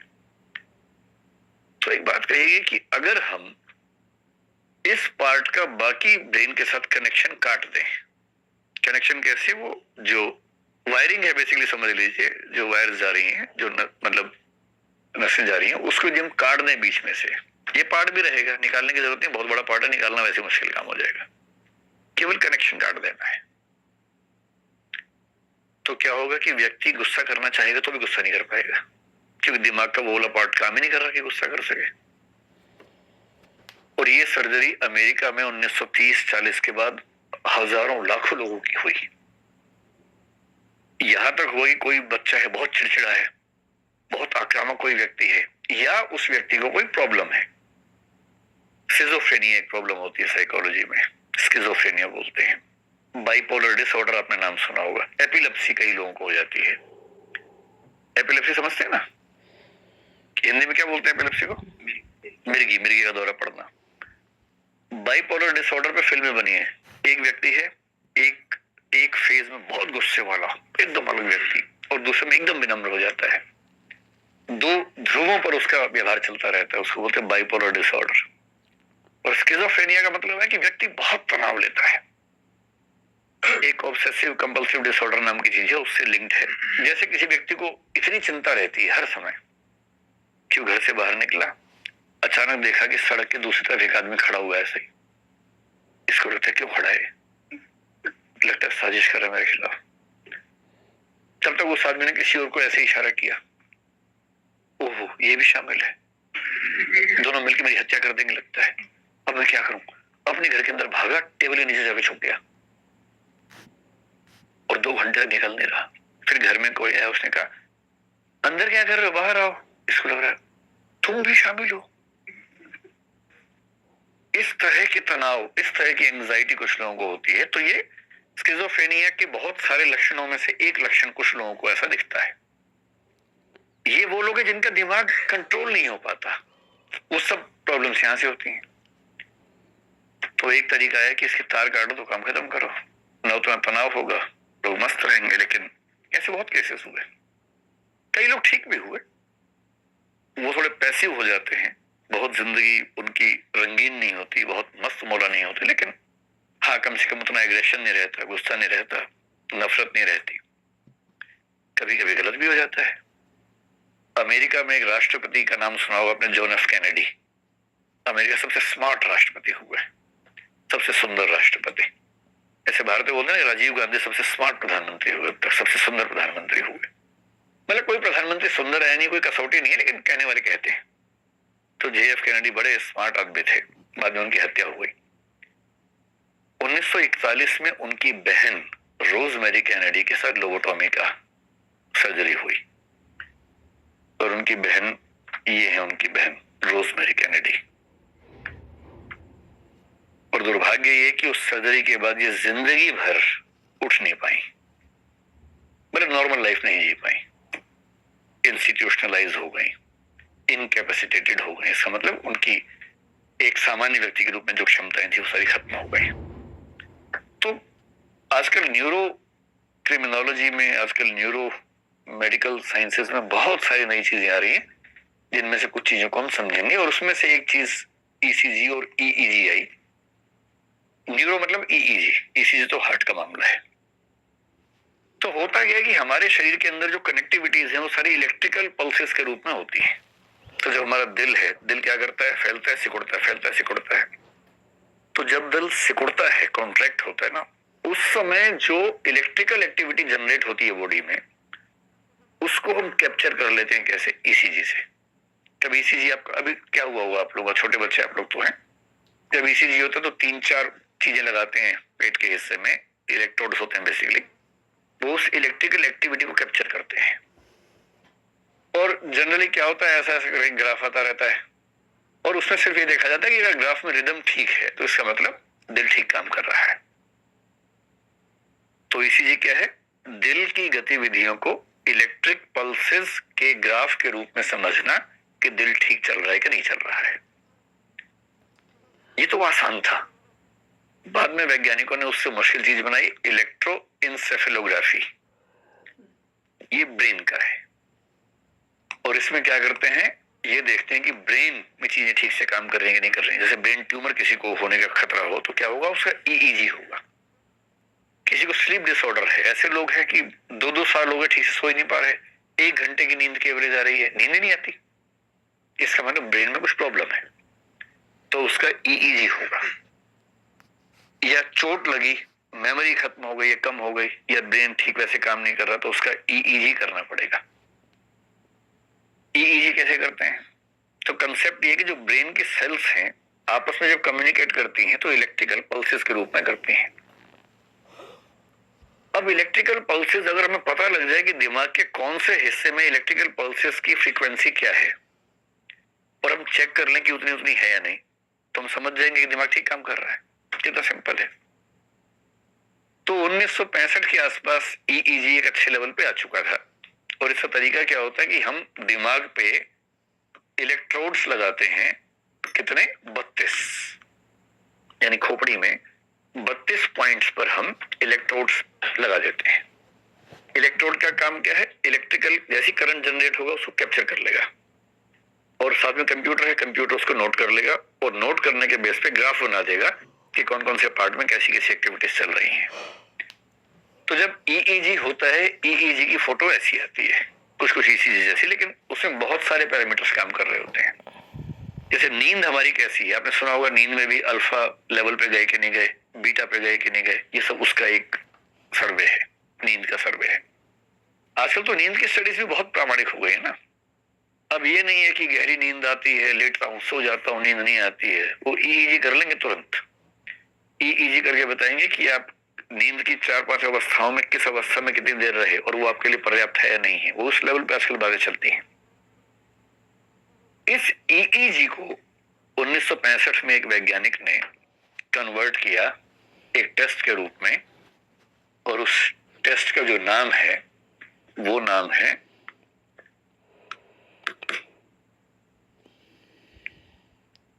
Brain electrical activation profile, BEAP। ये पहला एक्सपेरिमेंट था अपराध को समझने के लिए। Brain electrical activation profile. क्या किया उस आदमी ने? उसने एक वेव का पैटर्न निकाला जिसको बोलते हैं P300 वेव पैटर्न। और क्या स्टडी की, सोचिए। रिसर्च करते करते उसने पाया कि हमारा दिमाग शांत है। जैसी कोई ऐसा इनपुट मिलेगा जो हमारी मेमोरी से लिंक्ड है, हमारे दिमाग में एक इलेक्ट्रिकल वेव जनरेट होती है। उस वेव का नाम है P300। जैसे मान लीजिए आप बैठे हैं, कुछ मैंने 5-6 ऐसे शब्द बोले जो आप नहीं जानते। जैसे मैंने अल्जीरिया देश का नाम बोला, आपको बहुत आइडिया नहीं, कुछ नहीं होगा। मैंने किसी दूसरे देश के गांव का नाम बोल दिया, आपको नहीं पता। उस देश के गांव में रहने वाले व्यक्ति का नाम बोला, आपको नहीं पता। अपने देश के गांव का नाम बोला, आपको नहीं पता। किसी किताब का नाम बोला, आपको नहीं पता। तो दिमाग में ठीक है, नॉर्मल चीज चल रही है। अचानक मैंने एक ऐसे व्यक्ति का नाम बोला जिसको आप जानते हैं, जैसे ही बोलूंगा आपके दिमाग में P300 वेव जनरेट हो जाएगी, और जो आप नहीं जानते वहां नहीं होगी। ये उसने रिसर्च की, और उसको लगा कि अगर ये हो रहा है तो हम किसी आरोपी को ऐसे सवाल पूछ के जिनका संबंध उस अपराध की घटना के साथ हो, ये चेक कर सकते हैं कि ये उसके बारे में जानता था कि नहीं जानता था। अगर जानता होगा तो P300 वेव बनेगी, नहीं जानता होगा तो वेव नहीं बनेगी। कितना सिंपल है। और इस टेस्ट का नाम रखा गया BEAP। और भारत में एक वैज्ञानिक ने इसको थोड़ा सा और मॉडिफाई किया, उसका नाम रखा BEOS, brain electrical oscillation signature बोलते हैं इसको। ये जो वैज्ञानिक हैं इनका नाम चंपादी मुकुंदन है, और ये बेंगलोर के national institute of mental studies, शायद कुछ नाम है, उसमें काम करते थे पहले। बाद में उन्होंने अपना रिसर्च लेवल शुरू किया। BEAP में एक दिक्कत थी।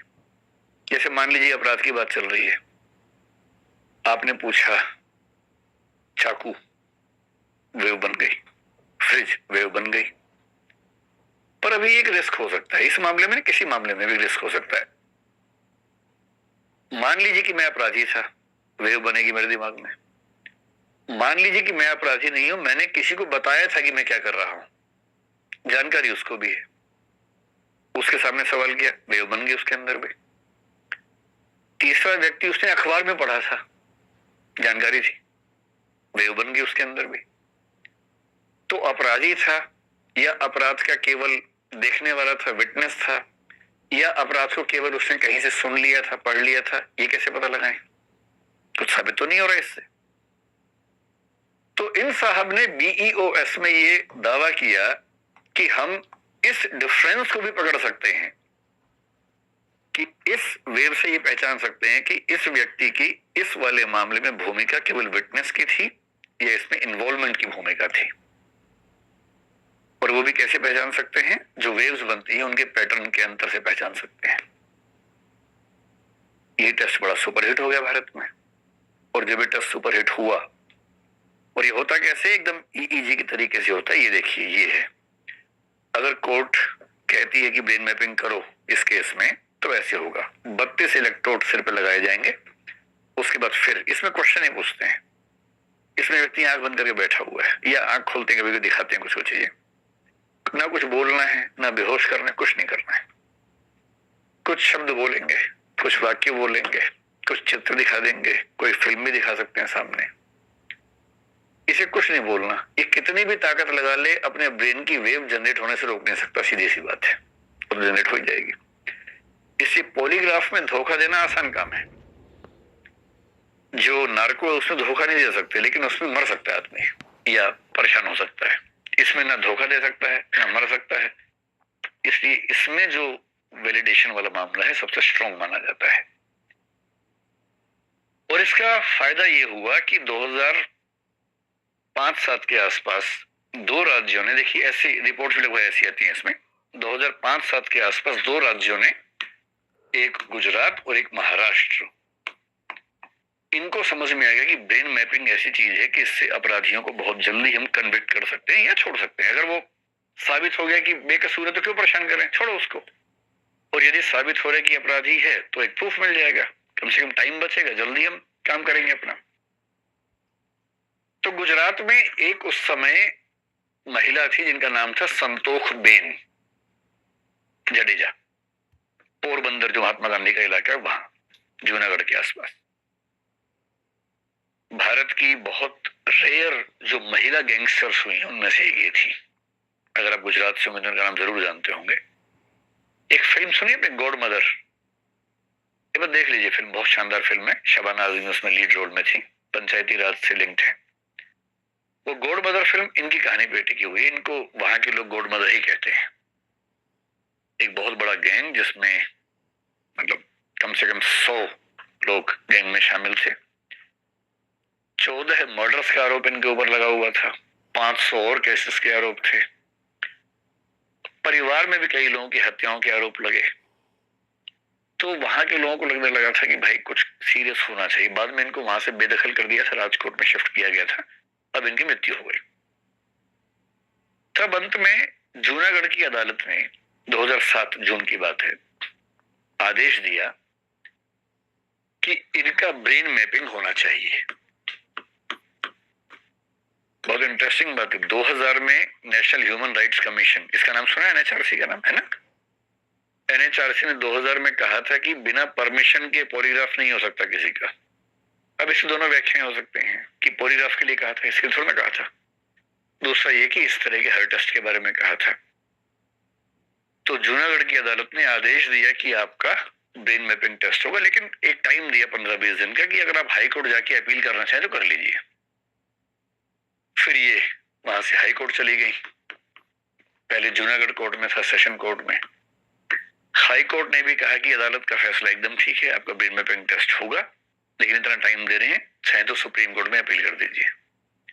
तो सुप्रीम कोर्ट चली गई। इनका टेस्ट हुआ नहीं, क्योंकि सुप्रीम कोर्ट ने कई मामले मिला के, इसके साथ साथ और कई मामले मिला के 2010 में एक फैसला दिया जिसको बोलते हैं सेल्वी का फैसला, जो इस मामले में सबसे महत्वपूर्ण फैसला है। और उसमें सुप्रीम कोर्ट ने मना कर दिया कि आप किसी को टेस्ट के लिए कंपल्शन नहीं कर सकते। तो गुजरात सरकार तैयार थी, एकदम मूड में थी कि टेस्ट करवा के मानेंगे। लेकिन महाराष्ट्र सरकार और आगे बढ़ गई, क्योंकि ये संतोख बेन तैयार हुई नहीं टेस्ट करवाने के लिए। तो इसी पे झगड़ा चलता रहा, टेस्ट होगा कि नहीं होगा। पर महाराष्ट्र में जो एक शहर है पुणे, वहां एक ऐसा केस हुआ जो दुनिया का पहला केस है जिसमें ब्रेन मैपिंग के बेस पे सजा दी गई किसी व्यक्ति को। दुनिया का, मैं भारत की बात नहीं कर रहा हूं, ये दुनिया का पहला केस था। केस बहुत इंटरेस्टिंग है, लेकिन क्योंकि वो सब लोग अभी जीवित हैं तो हम उनके सम्मान से क्यों खेलें, तो मैं नाम थोड़ा चेंज करके बताता हूं आपको। एक लड़की थी 24-25 साल की, उसका नाम समझ लीजिए कि ए था। एक लड़का था, उसका नाम समझ लीजिए कि यू था। एक और लड़का था, समझ लीजिए उसका नाम पी था। ठीक। ए और यू देश के एक ही राज्य से थे।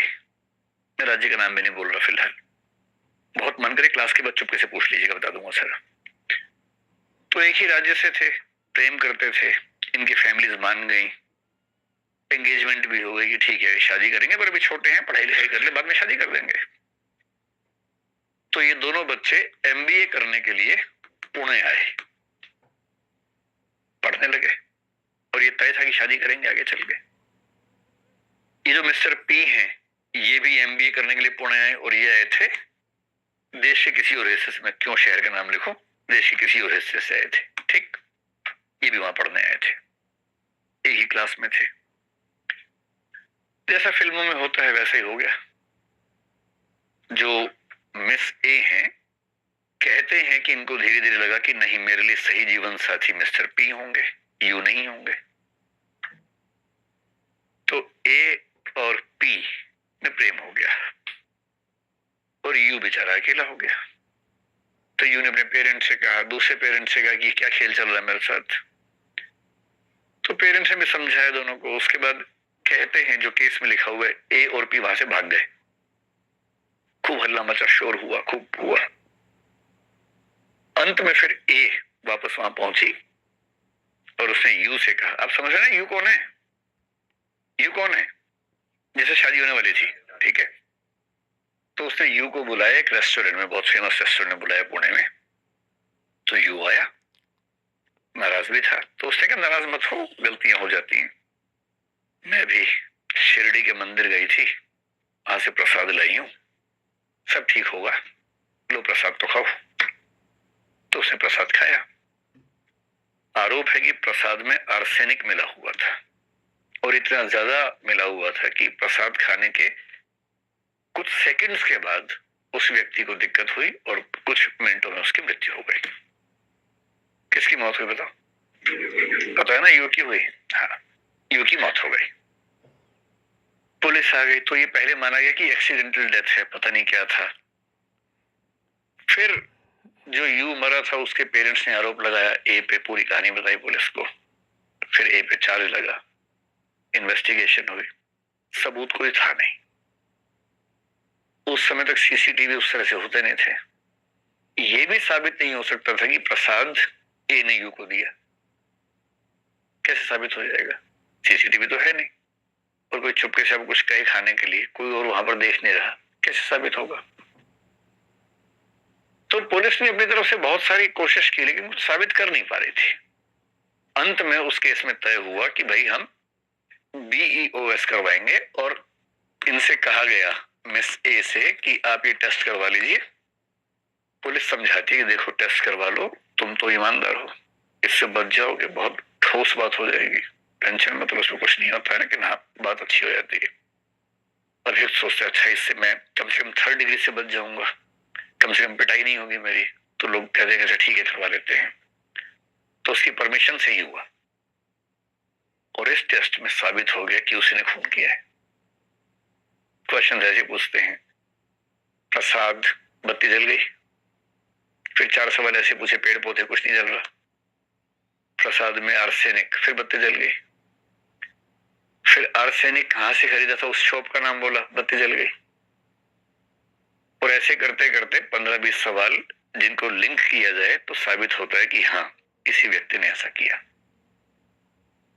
और ये बीईओएस की रिपोर्ट कोर्ट में गई, और उस कोर्ट में जो जज थी शालिनी, उनका नाम था शालिनी जोशी नाम था, शालिनी फलसावकर जोशी शायद नाम था पूरा।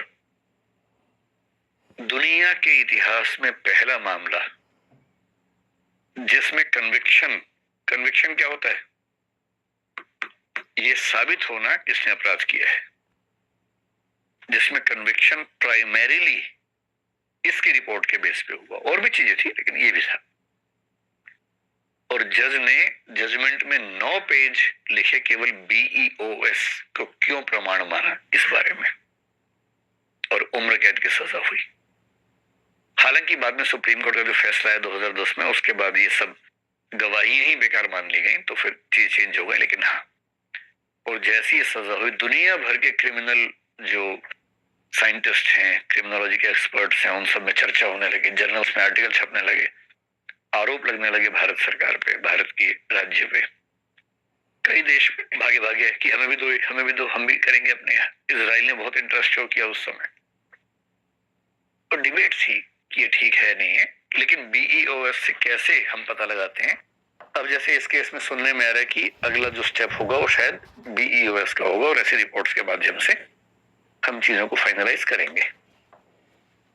ये है 3 टेस्ट। अब सवाल ये है कि लीगल इनकी वैल्यू क्या है? क्या हम इनको लीगली एकदम ठीक मान लें? अभी हमारा सिस्टम क्या मानता है, हमारे सुप्रीम कोर्ट क्या मानता है? तो लीगल में ना 2 क्वेश्चंस पे हमेशा ध्यान रखना। पहली बात कि ये कंपल्सरी है या नहीं, होने चाहिए या नहीं। आपकी क्या राय है? कंपल्सरी होना चाहिए कि किसी पे आरोप है, उसको लिटाया, इंजेक्शन लगाया और सब पूछ लिया उससे, बहुत टाइम बचेगा, सरकार का पैसा बचेगा, पुलिस की सैलरी बचेगी, डोज कम देंगे ताकि मरे नहीं, तो कर लेना चाहिए। जैसे मान लीजिए कोई कभी आप पे आरोप लगा दिया, आपका दोस्त किसी मेरे पैसे चुराए हैं, पुलिस के चलो चलो चलो लेटो, इंजेक्शन लगाया और पूछा, पता लगा चोरी नहीं की, फिर अच्छा ठीक है उठ जाओ, ठीक रहेगा ऐसा? आप नहीं चाहते। अपने ऊपर आते ही विचार बदल जाते हैं, दूसरों के ऊपर आए तो लगता है हाँ हो जाना चाहिए, अपने ऊपर आते लगता है कि नहीं ऐसे नहीं होना चाहिए। और दूसरा ये है कि अगर ये टेस्ट कोई करवाता है तो उसकी वैलिडिटी कितनी मानी जाए? क्या इस टेस्ट की रिपोर्ट से मान लिया जाए कि रिपोर्ट एकदम फाइनल है, या उसके ऊपर कोई question mark, ifs and buts हमें मान के चलने चाहिए? एक एक क्वेश्चन है। आप लोग थक तो नहीं गए? बस 15-20 मिनट में बात करते हैं, खत्म हो जाना चाहिए। पहली बात है कि कंपल्सरी इसको माने या ना माने। अब मैं आपको देखिए कंसेप्ट समझा रहा हूं। जब भी कानून की बात हो ना तो गहरी बात कीजिएगा, हल्की बात मत कीजिएगा। लोग बहुत बोलते हैं कैसी पुलिस है, कैसा कानून है, इतना टाइम लगाते हैं, कसाब को बिरयानी खिला रहे थे, ये वो, तुरंत मार देना चाहिए, एनकाउंटर कर दो तुरंत। एक अप्रोच ही होती है। एक कानून की दुनिया में एक ना आदर्श वाक्य चलता है जिसको बोलते हैं एक्सियोम चलता है। और वो एक्सियोम का मतलब है एक मूल वाक्य है जिसके बेस पर सब चीजें बनाई जाएंगी। सबसे मूल सिद्धांत क्या है? एक व्यक्ति था, यहूदी दार्शनिक था, मोजेस मेमोनाइट्स कहते हैं उस व्यक्ति को। शायद आपने इसका नाम कभी सुना हो, नहीं सुना तो इसका वाक्य तो सुना ही होगा जो मैं बोलूंगा आपके सामने अभी। इनका वाक्य है, कई लोग बोलते हैं पर इनके नाम से उस वाक्य को जानते हैं। वो वाक्य ये है कि 1000 अपराधी बेशक छूट जाएं, आगे क्या है? हाँ वही, एक भी निर्दोष को सजा नहीं मिलनी चाहिए। एक कानून की समस्या पता है क्या? आप कितनी भी कोशिश करेंगे, कई अपराधी इतने चालाक हैं कि छूट जाते हैं, कई बेकसूर ऐसे कि फंस जाते हैं। हम चाहते हैं ऐसी स्थिति की एक भी बेकसूर को सजा ना हो और एक भी अपराधी ना बचे, हम तो ये चाहते हैं, पर ये हो नहीं सकता। क्यों नहीं हो सकता? क्योंकि हर व्यक्ति का अपना अपना डिफेंस मैकेनिज्म है। अब हम 2 में से एक तरीका लेके चल सकते हैं। पहला, एक्स ने वाई की शिकायत की कि इसने मुझे मारा, ठीक। जज क्या करेगा? जज कहेगा कि भाई मैं न्यूट्रल होके चलूंगा, फिर तो फैसला हो ही नहीं पाएगा कई बार, तो मैं एक चीज प्रिजम्पशन लेके चलूंगा। प्रिजम्पशन का मतलब है कि जज की पूर्व मान्यता क्या है, पहले से क्या मान के चल रहा है, इसको बोलते हैं कानून की भाषा में प्रिजम्पशन, पूर्व मान्यता। तो हमारा लीगल सिस्टम हो, अमेरिका का हो, यूरोप का हो, इंग्लैंड का हो, दुनिया के किसी भी सभ्य देश का हो, वो सब मानते हैं कि हम ये मान के चलेंगे कि जो शिकायत है वो झूठी है, जिसके खिलाफ शिकायत है वो बेकसूर है। हाँ, अगर साबित हो गया तो अपराधी मान लेंगे, जब तक साबित नहीं होगा तब तक इसको अपराधी नहीं मानेंगे, बेगुनाह मानेंगे। अब इससे क्या है, शिकायत करने वाले को साबित करना पड़ेगा, साबित नहीं हो पाए तो छूट जाएगा। इससे बहुत सारे अपराधी छूट जाते हैं। दूसरा रास्ता क्या है कि शिकायत हुई और जज ने कहा हम मान के चल रहे हैं कि अपराध किया है भाई तूने, क्योंकि शिकायत की इन्होंने, तू साबित कर दे कि अपराध नहीं किया तो ठीक, वरना टांग देंगे। इससे क्या होगा, अपराधी एक भी नहीं छूटेगा, लेकिन बहुत सारे बेकसूर भी टंग जाएंगे। तीसरा रास्ता है नहीं। तो भारत की सरकार, भारत की कानून व्यवस्था क्या करती है, सामान्य मामलों में ये मान के चलती है कि जब तक अपराध साबित ना हो तब तक बेगुनाह है, साबित होगा तो सजा देंगे। महिलाओं के मामले में, वंचित वर्गों के मामले में थोड़ा सा लिबरल है कि अगर इसने शिकायत की है तो कुछ हद तक मान लेते हैं कि शिकायत सही होगी, लेकिन फिर भी स्कोप मिल जाता है कि हाँ साबित कर दोनों पक्ष। आप इसको चेंज करना चाहेंगे या ये तरीका ठीक है? मतलब जब तक साबित ना हो तब तक बेगुनाह मानना ठीक है या गलत है? खुद को रख के देखना वहां पर कि किसी ने आपके खिलाफ शिकायत कर दी कुछ भी, कि कल रात को ये सड़क पर तलवार लेके घूम रहा था और मैं पास से निकला से मेरी उंगली काट दी और दिखाया उंगली कटी हुई है, कहीं और कटी हो क्या पता, आरोप लगा दिया। अब पुलिस कह रही है भैया अब तो तुम 5 साल के लिए जेल गए, या तो साबित करो तलवार से तुमने नहीं मारा। क्या मैं कैसे साबित करूं, मैं सो रहा था उस समय। ना साबित करो वरना जेल जाना पड़ेगा। और दूसरा क्या है, भाई तूने शिकायत की, तू साबित कर, पहले साबित करेगा तो जेल भेजेंगे वरना हम इसको बेगुनाह मानेंगे। क्या तरीका ठीक है इनमें से? जब तक साबित ना हो बेगुनाह मानेंगे। इसी बेस पर वो सिद्धांत बनता है कि 1000 अपराधी भले छूट जाएं, एक भी निर्दोष को सजा नहीं होनी चाहिए।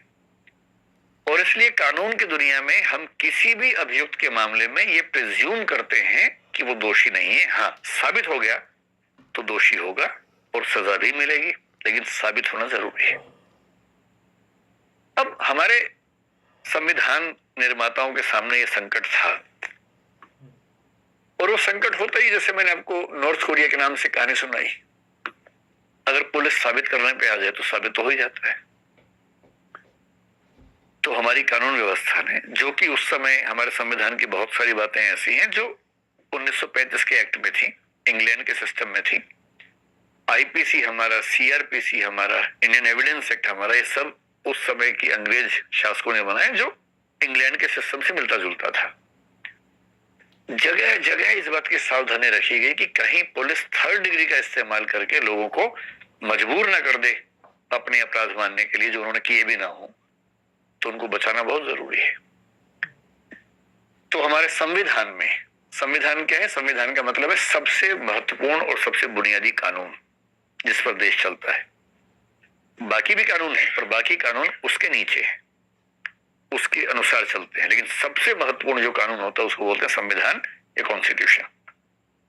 हमारे कॉन्स्टिट्यूशन में एक आर्टिकल है 20 और उसका जो तीसरा भाग है 20 क्लॉज 3 जिसको बोलते हैं, उसमें एक वाक्य लिखा हुआ है जिसका हिंदी सरल भाषा में भाव भी है कि अगर कोई व्यक्ति अभियुक्त है, आरोपी है, एक्यूज है, तो उसे स्वयं अपने विरुद्ध गवाही देने के लिए बाध्य नहीं किया जाएगा। Someone accused for any crime shall not be compelled to be a witness against himself. आप पर कोई आरोप लगा दिया किसी ने, आरोप तो कोई भी लगा सकता है, किस पे नहीं लगते आरोप। अब पुलिस ने कहा भाई तेरे ऊपर आरोप है चोरी का, इधर आ, तूने की है? आपने कहा नहीं। अच्छा, साइड वाले कमरे में चल। और वहां लाठी भाला तोप लेके आ गए, मार मार के अंत में आदमी को लगता है यार चोरी मान लेता हूँ, ठीक है ये तो जान से मार देगा। हमने कहा हाँ मैंने चोरी की। बोले हम तो पहले कह रहे थे, चल लिख के दे मैंने चोरी की। मैंने कहा मैंने चोरी की है। अदालत में देखा है, हाँ जी इसने चोरी की है, वो लिख के दे रहा, बोल भी रहा है, रिकॉर्डिंग में है इसकी। पुलिस जज ने कहा अच्छा तुमने चोरी की है? आप कह रहे हाँ जी मैंने चोरी की है, तो जाओ फिर 1 साल के लिए जेल में। हो गया फैसला, केस बंद, पुलिस इफेक्टिव है, जबरदस्त तरीके से काम चल रहा है। पर ऐसी व्यवस्था तो हमें से कोई नहीं चाहता। तो सब भाई कि अगर कोई व्यक्ति अभियुक्त है तो उसको अपने विरुद्ध गवाही देने के लिए बाध्य नहीं कर सकते। किया ही नहीं, वो कहेगा नहीं पता, नहीं बोलूंगा, मैं अपने खिलाफ नहीं बोलूंगा किसी भी हाल में, मेरा कॉन्स्टिट्यूशनल फंडामेंटल राइट है, नहीं बोलूंगा। और ये राइट दुनिया के हर सभ्य देश में, केवल हमारे देश में नहीं, हर सभ्य देश में। फिर इस बात को और स्पष्ट करने के लिए एक कानून होता है सीआरपीसी, पता नहीं इसका नाम आप जानते हैं ना, क्रिमिनल प्रोसीजर कोड। एक है IPC, Indian penal code. IPC में लिखा है कौन सा काम अपराध है, कितनी सजा होगी, सब्सटेंटिव लॉ बोलते हैं। सीआरपीसी का मतलब है कि आपराधिक मामलों में अदालत में कार्यवाही कैसे चलेगी, क्रिमिनल प्रोसीजर कोड, प्रोसीजर के बारे में। जब भी गवाही होती है ना, या तो होती है सेक्शन 161 में या होती है सेक्शन 164 में। जब पुलिस गवाही लेती है तो 161 में लेती है, और जज जो गवाही लेता है वो 164 में होता है, जिसको मजिस्ट्रेट बोलते हैं। ये एडिशन मजिस्ट्रेट हुआ। बहुत इंटरेस्टिंग बात है, पुलिस ने आपसे क्या कहलवा ली, उसकी कोई वैल्यू नहीं है, जीरो वैल्यू है। पुलिस ने आपको बुलाया पुलिस स्टेशन में, कहा मारूंगा कस के, बोल तूने चोरी की है, कुछ डरना नहीं है, बोलेंगे हाँ मैंने चोरी की है, लिख दे तो मैंने चोरी की है, उसकी कोई वैल्यू नहीं है, 1% वैल्यू उसकी नहीं। गवाही की वैल्यू केवल तब है जब वो सेक्शन 164 के तहत हुई हो, और 164 के तहत गवाही जो होती है वो मजिस्ट्रेट के सामने होती है, और मजिस्ट्रेट यानी कि जज, जो क्रिमिनल मामले में जज होता है उसको मजिस्ट्रेट बोलते हैं। और वो आपको सबसे पहले बोलेगा कि देखिए कन्फेशन करने की जरूरत नहीं है जब तक आपका मन ना करे। कन्फेशन का मतलब आपने इकबालिया बयान की, हाँ मैंने जुर्म किया है। वो साफ साफ बोलेगा कि कानूनी व्यवस्था के तहत आप कन्फेशन करने के लिए मजबूर नहीं है, ये आपकी चॉइस का मामला है। हाँ मेरे सामने आप कन्फेशन करेंगे तो ये एक सबूत बन जाएगा आपके खिलाफ, आप नहीं करेंगे तो आपकी चॉइस है, हम बाध्य नहीं कर सकते आपको। और फिर वो गवाही लेगा, पूरी गवाही नोट करेगा, नोट करने के बाद उस व्यक्ति को पढ़ के सुनाएगा कि भाई ये नोट किया है, सुन लो, ठीक है? वो कहेगा हाँ ठीक है, तब साइन करेगा वो व्यक्ति खुद भी, और जज भी साइन करेगा उस पे। और मजिस्ट्रेट साइन करने से पहले एक पैराग्राफ लिखना होता है कि सारे नियम समझा दिए गए थे और मुझे पूरा विश्वास है कि इस व्यक्ति ने दबाव में आकर यह बयान नहीं दिया है, ये भी लिखना पड़ता है, तब होती है गवाही सेक्शन 164 में सही। और इसी कानून के सेक्शन 281 में ठीक से बताया गया कि गवाही की नोटिंग की प्रक्रिया क्या होगी, तो इन दोनों को मिला के काम किया जाता है।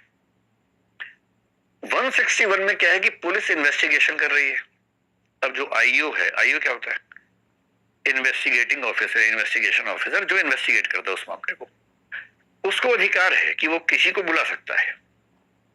तो 161(1) में कहा गया कि पुलिस का अधिकारी किसी भी ऐसे व्यक्ति को बुला सकता है, उसकी मतलब बातचीत कर सकता है, विटनेस ले सकता है, जो उसके हिसाब से उस केस के बारे में जानकारी रखता है, उसको अधिकार है पुलिस वाले को। 161(2) जो है बहुत इंटरेस्टिंग है। 161 का जो पार्ट 2 है उसकी भाषा पता क्या है कि पुलिस का अधिकारी उस व्यक्ति से कोई भी सवाल पूछ सकता है और उस व्यक्ति को सामान्यतः हर सवाल का जवाब देना अनिवार्य है, केवल उन सवालों को छोड़कर जिनके बारे में उसे लगता है कि इनका जवाब देने से वह खुद अपराधी बन सकता है, यह वह अपराधी साबित हो सकता है। आप सवाल का जवाब देंगे, देना पड़ेगा, लेकिन जिस सवाल के जवाब से आपको लगता है कि मैं फंस रहा हूं, आप कह सकते हैं कि मैं इसका जवाब नहीं दूंगा।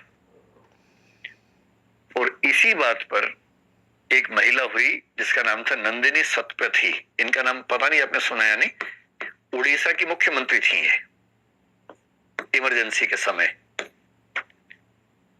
1978 में केस हुआ इनका, और इन्होंने क्या किया, पुलिस ने सवाल पूछे 161 के तहत, हर सवाल पे चुप, कोई जवाब नहीं। इन्होंने कहा कि आपका हर सवाल ऐसा है कि मैं जवाब दूंगी तो मेरा सेल्फ इंक्रिमिनेशन हो जाएगा, मैं अपने खिलाफ गवाही दूंगी, और संविधान का अनुच्छेद 20(3) और आईपीसी सीआरपीसी 161(2) मुझे परमिशन देता है कि मैं ऐसे सवाल का जवाब ना दूं। ये मामला सुप्रीम कोर्ट चला गया कि अगर कोई अभियुक्त जवाब ही ना दे तो हम क्या करें। तो सुप्रीम कोर्ट ने इस केस में माना इनकी बात को कि राइट टू साइलेंस हमारे पास है, और यदि पुलिस हम पर दबाव डाले तो हम चुप रहने का अधिकार है। हम कह सकते हैं कि हम चुप रहेंगे क्योंकि 20 क्लॉज 3 और 161 क्लॉज 2 के तहत यह अधिकार बनता है। अब इससे अभियुक्त के अधिकार बढ़ते हैं, पुलिस की जिम्मेदारी बढ़ जाती है। पुलिस सब परेशान है, किसी को बुलाया कि हाँ भाई तुम वहां गए थे, वो चुप, नहीं गए थे चुप, तुमने किया चुप, नहीं किया चुप। अब पुलिस कह रही कि अपना सर फोड़े, क्या करें, हमें भी फैसला निकालना है, जजमेंट निकालना है, हम भी क्या करें। उसका अधिकार है कि वो ना बोले क्योंकि संविधान और कानून ये कहता है। तो सवाल ये था कि क्या हम इस चीज को कंपलसरी करें। अगर कंपलसरी करेंगे तो इन व्यक्तियों को अपने खिलाफ गवाही देने की बाध्यता हो जाएगी, क्योंकि जैसे नार्को किसी का हुआ वो तो होश हवास में है ही नहीं, बोल दिया, उसके खिलाफ गवाही हो गई। तो अपने खिलाफ गवाही देने की बाध्यता जो संविधान मना करता है, सीआरपीसी मना करता है, क्या हम उसके लिए किसी को बाध्य कर सकते हैं? 1997 में एक व्यक्ति ने इसी पर एक पिटीशन लगाई कि भाई अब क्यों कंपलसरी करते हो, क्यों परेशान करते हो हमें। उसका नाम था इंदिरा पी चौधरी, और इसने बात कही ह्यूमन राइट कमीशन से, NHRC, national human rights commission. और नेशनल ह्यूमन राइट्स कमीशन ने 2000 ईस्वी में एक डिटेल्ड डॉक्यूमेंट निकाला। अभी सुप्रीम कोर्ट ने कुछ नहीं कहा है, हाई कोर्ट नहीं कह रहा है, नेशनल ह्यूमन राइट्स कमीशन कह रहा है, जिसकी बात को मानना जरूरी नहीं है। वो एक सुझाव के रूप में होती है बात, गाइडेंस के रूप में होती है। और ह्यूमन राइट्स कमीशन ने कहा कि भारत के संविधान और कानून के तहत हमारे दिशा निर्देश गाइडलाइंस ये हैं।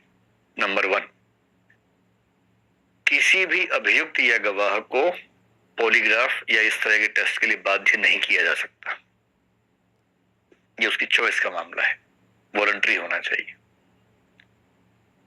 फिर ये भी लिखा कि वॉलंटरी में भी ध्यान रखना है, किसी मजिस्ट्रेट के सामने वो व्यक्ति कहेगा कि हाँ मैंने इस टेस्ट के लिए अपनी परमिशन दी है। इसलिए इस केस में क्या हो रहा है कि मजिस्ट्रेट के सामने अभियुक्त कहेगा कि हाँ मैं परमिशन दे रहा हूं, तो टेस्ट होगा उसके बाद। तीसरी बात, जब उससे परमिशन लेंगे उससे पहले उसको बताएंगे कि इसमें लीगल, साइकोलॉजिकल और फिजिकल एस्पेक्ट क्या क्या हैं, ताकि उसको सब बातें पता होनी चाहिए। चौथी बात जो बाद में समझेंगे, साथ में उसको ये भी बताया जाएगा कि इसमें आप जो भी चीजें निकलेंगी वो कन्फेशन नहीं माना जाएगा आपका, वो कन्फेशन नहीं है, उसकी वैल्यू कन्फेशन की नहीं है। क्यों? कन्फेशन लेने का अधिकार केवल और केवल मजिस्ट्रेट को है, वो ना पुलिस को है, ना मनोवैज्ञानिक को है, ना डॉक्टर को है, ना किसी और को है। और कानून की व्यवस्था कहती है कि जब आप अपराधी से, अभियुक्त से बात करेंगे वो होशो हवास पे होना चाहिए।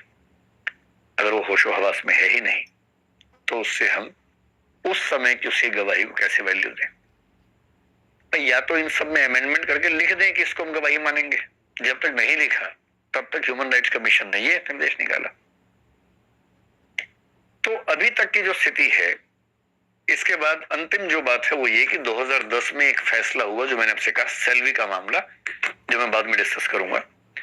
सुप्रीम कोर्ट ने भी इसमें साफ कह दिया कि आप नेशनल ह्यूमन राइट्स कमीशन की बातों को मानेंगे, कंपल्शन नहीं कर सकते, चॉइस का मामला है। और कंपल्शन क्यों नहीं कर सकते, इस मामले में सुप्रीम कोर्ट ने तो और 2-3 बातें कहनी।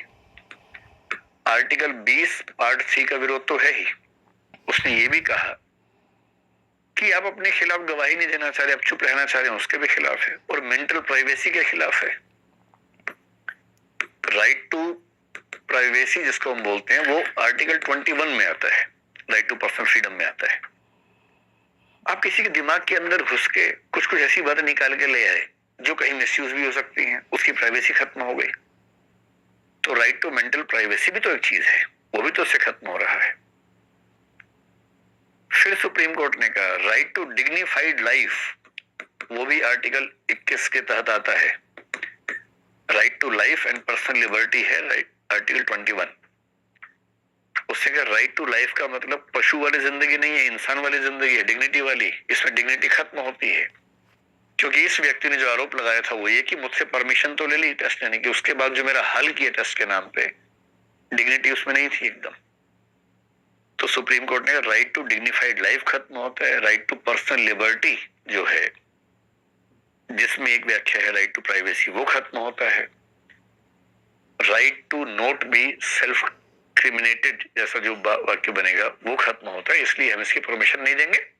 सुप्रीम कोर्ट ने ये जरूर कहा, सरकार ने बहुत दबाव बनाया कि अगर इसकी परमिशन मिलेगी तो 3rd डिग्री खत्म हो जाएगा, जल्दी फैसले होंगे, राज्य का दबाव कम होगा, हम अपराधियों को जल्दी जेल तक पहुंचा पाएंगे। तो सुप्रीम कोर्ट ने पासिंग रेफरेंस में कहा भाई अगर आपको इतना ही मन है तो संविधान और एक्ट में संशोधन कर दीजिए, हम ऐसा नहीं करेंगे, हम ये व्याख्या नहीं करेंगे, आप करेंगे तब का तब देखेंगे। फिलहाल अभी जो कानून है, जो संविधान है, उसके तहत अगर आप हमसे पूछेंगे तो हम तो परमिशन नहीं देंगे इस चीज की, क्योंकि ये ह्यूमन डिग्निटी के खिलाफ हमें लग रहा है। दूसरी बात जो इसमें आती है वो ये कि अगर किसी ने टेस्ट करवा लिया, टेस्ट कई लोग करवा लेते हैं, कई बार तो ये भी होता है कि जैसे कोई व्यक्ति फंस गया जबकि वो गलत नहीं था, वो खुद बोलता है कि नार्को करवाइए, मेरा ब्रेन टेस्ट करवाइए, ब्रेन मैपिंग करवाइए, क्योंकि उसको पता है कि ये होगा तो मैं बेकसूर साबित हो जाऊंगा। तो कई लोग वॉलंटरीली चाहते हैं कि उनका टेस्ट हो जाए। तो अगर किसी का टेस्ट हो तो उसकी एडमिसिबिलिटी होगी या नहीं होगी, एक सवाल ये उठता है। एडमिसिबिलिटी मतलब उसको स्वीकार किया जाएगा या नहीं, ये सवाल है। इसके लिए जो हमारा एक्ट है देश में उसको बोलते हैं इंडियन एविडेंस एक्ट 1872। ये एक्ट बताता है कि गवाही की वैल्यू क्या है, प्रूफ की वैल्यू क्या है, एविडेंस की वैल्यू क्या है। किसी एविडेंस मानेंगे, किसी केवल स्टेटमेंट मानेंगे, किसी केवल रेलिवेंट फैक्ट मानेंगे। इसके एक प्रोविजन का प्रयोग करते हुए सुप्रीम कोर्ट ने बड़ी अच्छी व्याख्या की सेल्वी के मामले में। और वो व्याख्या क्या है? ये सेल्वी का मामला है 2010 का, 5 मई 2010 सबसे महत्वपूर्ण फैसला माना जाता है इस मामले में। 3 जजेस की बेंच ने दिया था फैसला। एविडेंस एक्ट में एक है सेक्शन 25, एक है 26, एक है 27। सुप्रीम कोर्ट ने 27 के तहत इसकी व्याख्या की। बहुत ध्यान देने की बात है ये, इसको समझ लेंगे तो आपको भी कानून का आइडिया रहेगा। और कानून ऐसी चीज है मेरे ख्याल से देश के हर व्यक्ति को पढ़ना ही चाहिए। अपने अधिकार पता हो, अपनी जिम्मेदारियां पता हो, बिना बात के कोई दबाव ना बना सके। कानून की पढ़ाई करने के बाद कोई दबाव नहीं बना सकता आपके ऊपर।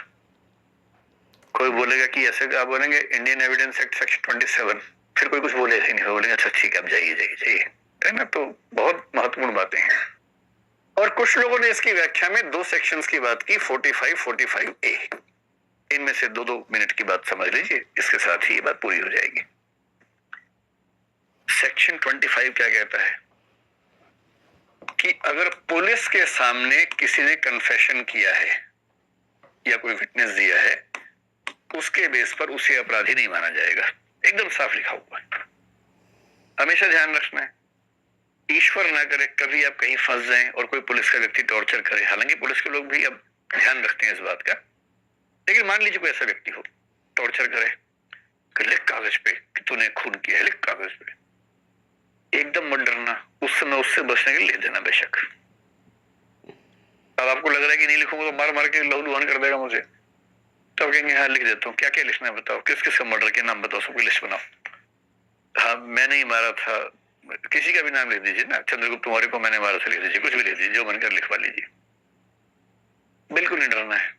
हमेशा ध्यान रखना है CRPC सेक्शन 161 और इंडियन एविडेंस एक्ट सेक्शन 25, रत्ती भर वैल्यू नहीं। पुलिस के सामने अगर कोई आपने ऐसा बयान दिया जिससे आप इनक्रिमिनेट हो रहे हैं, आप अपराधी बन रहे हैं, उसकी वैल्यू नहीं है। बाकी बयान की वैल्यू है, इसकी वैल्यू नहीं। फिर 26 में क्या कह रहे हैं? कोई ऐसा बयान जो पुलिस कस्टडी में रहते हुए दिया गया हो, उसकी भी वैल्यू नहीं है इस मामले में। पुलिस कस्टडी है, पुलिस ने एक घर में बिठा दिया, पुलिस वाला बोला मैं तो बाहर जा रहा हूं, ध्यान रखियो, ठीक से बयान दे दियो, बयान किसी और ने लिया, इसकी भी कोई वैल्यू नहीं है क्योंकि ये व्यक्ति पुलिस कस्टडी में है। पुलिस कस्टडी के अंदर बयान की वैल्यू केवल तब होगी जब वो बयान मजिस्ट्रेट ने लिया हो, अन्यथा उस बयान की कोई वैल्यू नहीं है यदि उससे व्यक्ति खुद अपराधी साबित हो रहा हो। अब सुप्रीम कोर्ट का सिंपल कहना है कि भाई पुलिस कस्टडी में ये नार्को भी हो रहा है, पुलिस कस्टडी में ब्रेन मैपिंग भी हो रहा है, तो 25-26 के तहत कैसे वैल्यू मानेंगे उसकी? हम नहीं मान सकते। फिर सवाल है कि पुलिस करवा क्यों रही है इतना सारा, इतना तामझाम, इतना टीवी मीडिया हो क्यों रहा है सब? इसकी वजह है सेक्शन 27। और सेक्शन 27 एक तरह से एक्सेप्शन है 25 और 26 का, यानी 25-26 की बातें अपनी जगह है, लेकिन ऐसा हुआ तो 27 लागू हो जाएगा। और 27 लागू होने का मतलब क्या है?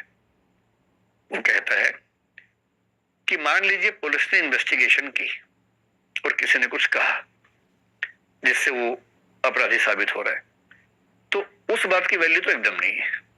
लेकिन अगर उसने कुछ बात कही और पुलिस ने उसके बेस पे कुछ फैक्ट्स निकाले और आगे बढ़कर अपनी रिसर्च से कुछ ऐसे फैक्ट्स निकाल लिए जिनसे साबित होता है कि ये व्यक्ति अभियुक्त है, अपराधी है, तो उन फैक्ट्स की वैल्यू मानी जाएगी, उनको एडमिसिबल माना जाएगा, उनको प्रूफ के रूप में, एविडेंस के रूप में स्वीकार किया जाएगा। सिंपल मतलब क्या समझ लीजिए, इस केस में जैसे आफ्ताब केस मान लीजिए नार्को टेस्ट हुआ, नार्को टेस्ट में उसने कहा कि हाँ मैंने खून किया था, इसकी कोई वैल्यू नहीं है, इसके बेस पे अदालत स्वीकार नहीं करेगी। लेकिन नार्को टेस्ट में मान लीजिए पुलिस ने पूछा कि चाकू कहाँ रखा, उसके मुंह से निकल के चाकू तालाब के अंदर डाला था, और सिर का जो हिस्सा वो कहाँ रखा, वो मैंने उस खेत में दबाया था। अब हाँ मैंने मारा था इसकी वैल्यू नहीं है, लेकिन उसने सिर बता दिया कहाँ है, चाकू बताया कहाँ है, पुलिस ने टीम भेज के चाकू रिकवर कर लिया और उस नाइफ पे उसके हाथ के निशान मिल गए, फिंगरप्रिंट्स मिल गए। अब नाइफ और फिंगरप्रिंट जो हैं ये अपने आप में एक एडमिसिबल एविडेंस बन सकता है। आप समझ पा रहे हैं? नार्को, पॉलीग्राफ या ब्रेन मैपिंग में कुछ ऐसे रिजल्ट्स आए जिससे साबित हो रहा है कि इस व्यक्ति ने अपराध किया है, इसकी अपने आप में वैल्यू नहीं मानी जाएगी। लेकिन उन टेस्ट के अंदर जो बातें मिली उनके बेस पे कोई और तथ्य पुलिस ने ढूंढ लिया और उस तथ्य से साबित हो गया कि अपराधी है, तो उसकी वैल्यू मानी जाएगी। और ये बात इंडियन एविडेंस एक्ट के सेक्शन 27 में लिखी है। सुप्रीम कोर्ट ने सेल्वी मामले में इस सेक्शन का उल्लेख किया है कि हम 27 के तहत इसकी व्याख्या करेंगे, 25-26 में नहीं करेंगे। स्पष्ट हुई? कुछ लोग मानते हैं कि सेक्शन 45 और 45A में भी इसकी एक छोटी सी व्याख्या हो सकती है। 45 क्या है? कोई केस चल रहा है, किसी एक्सपर्ट की जरूरत है।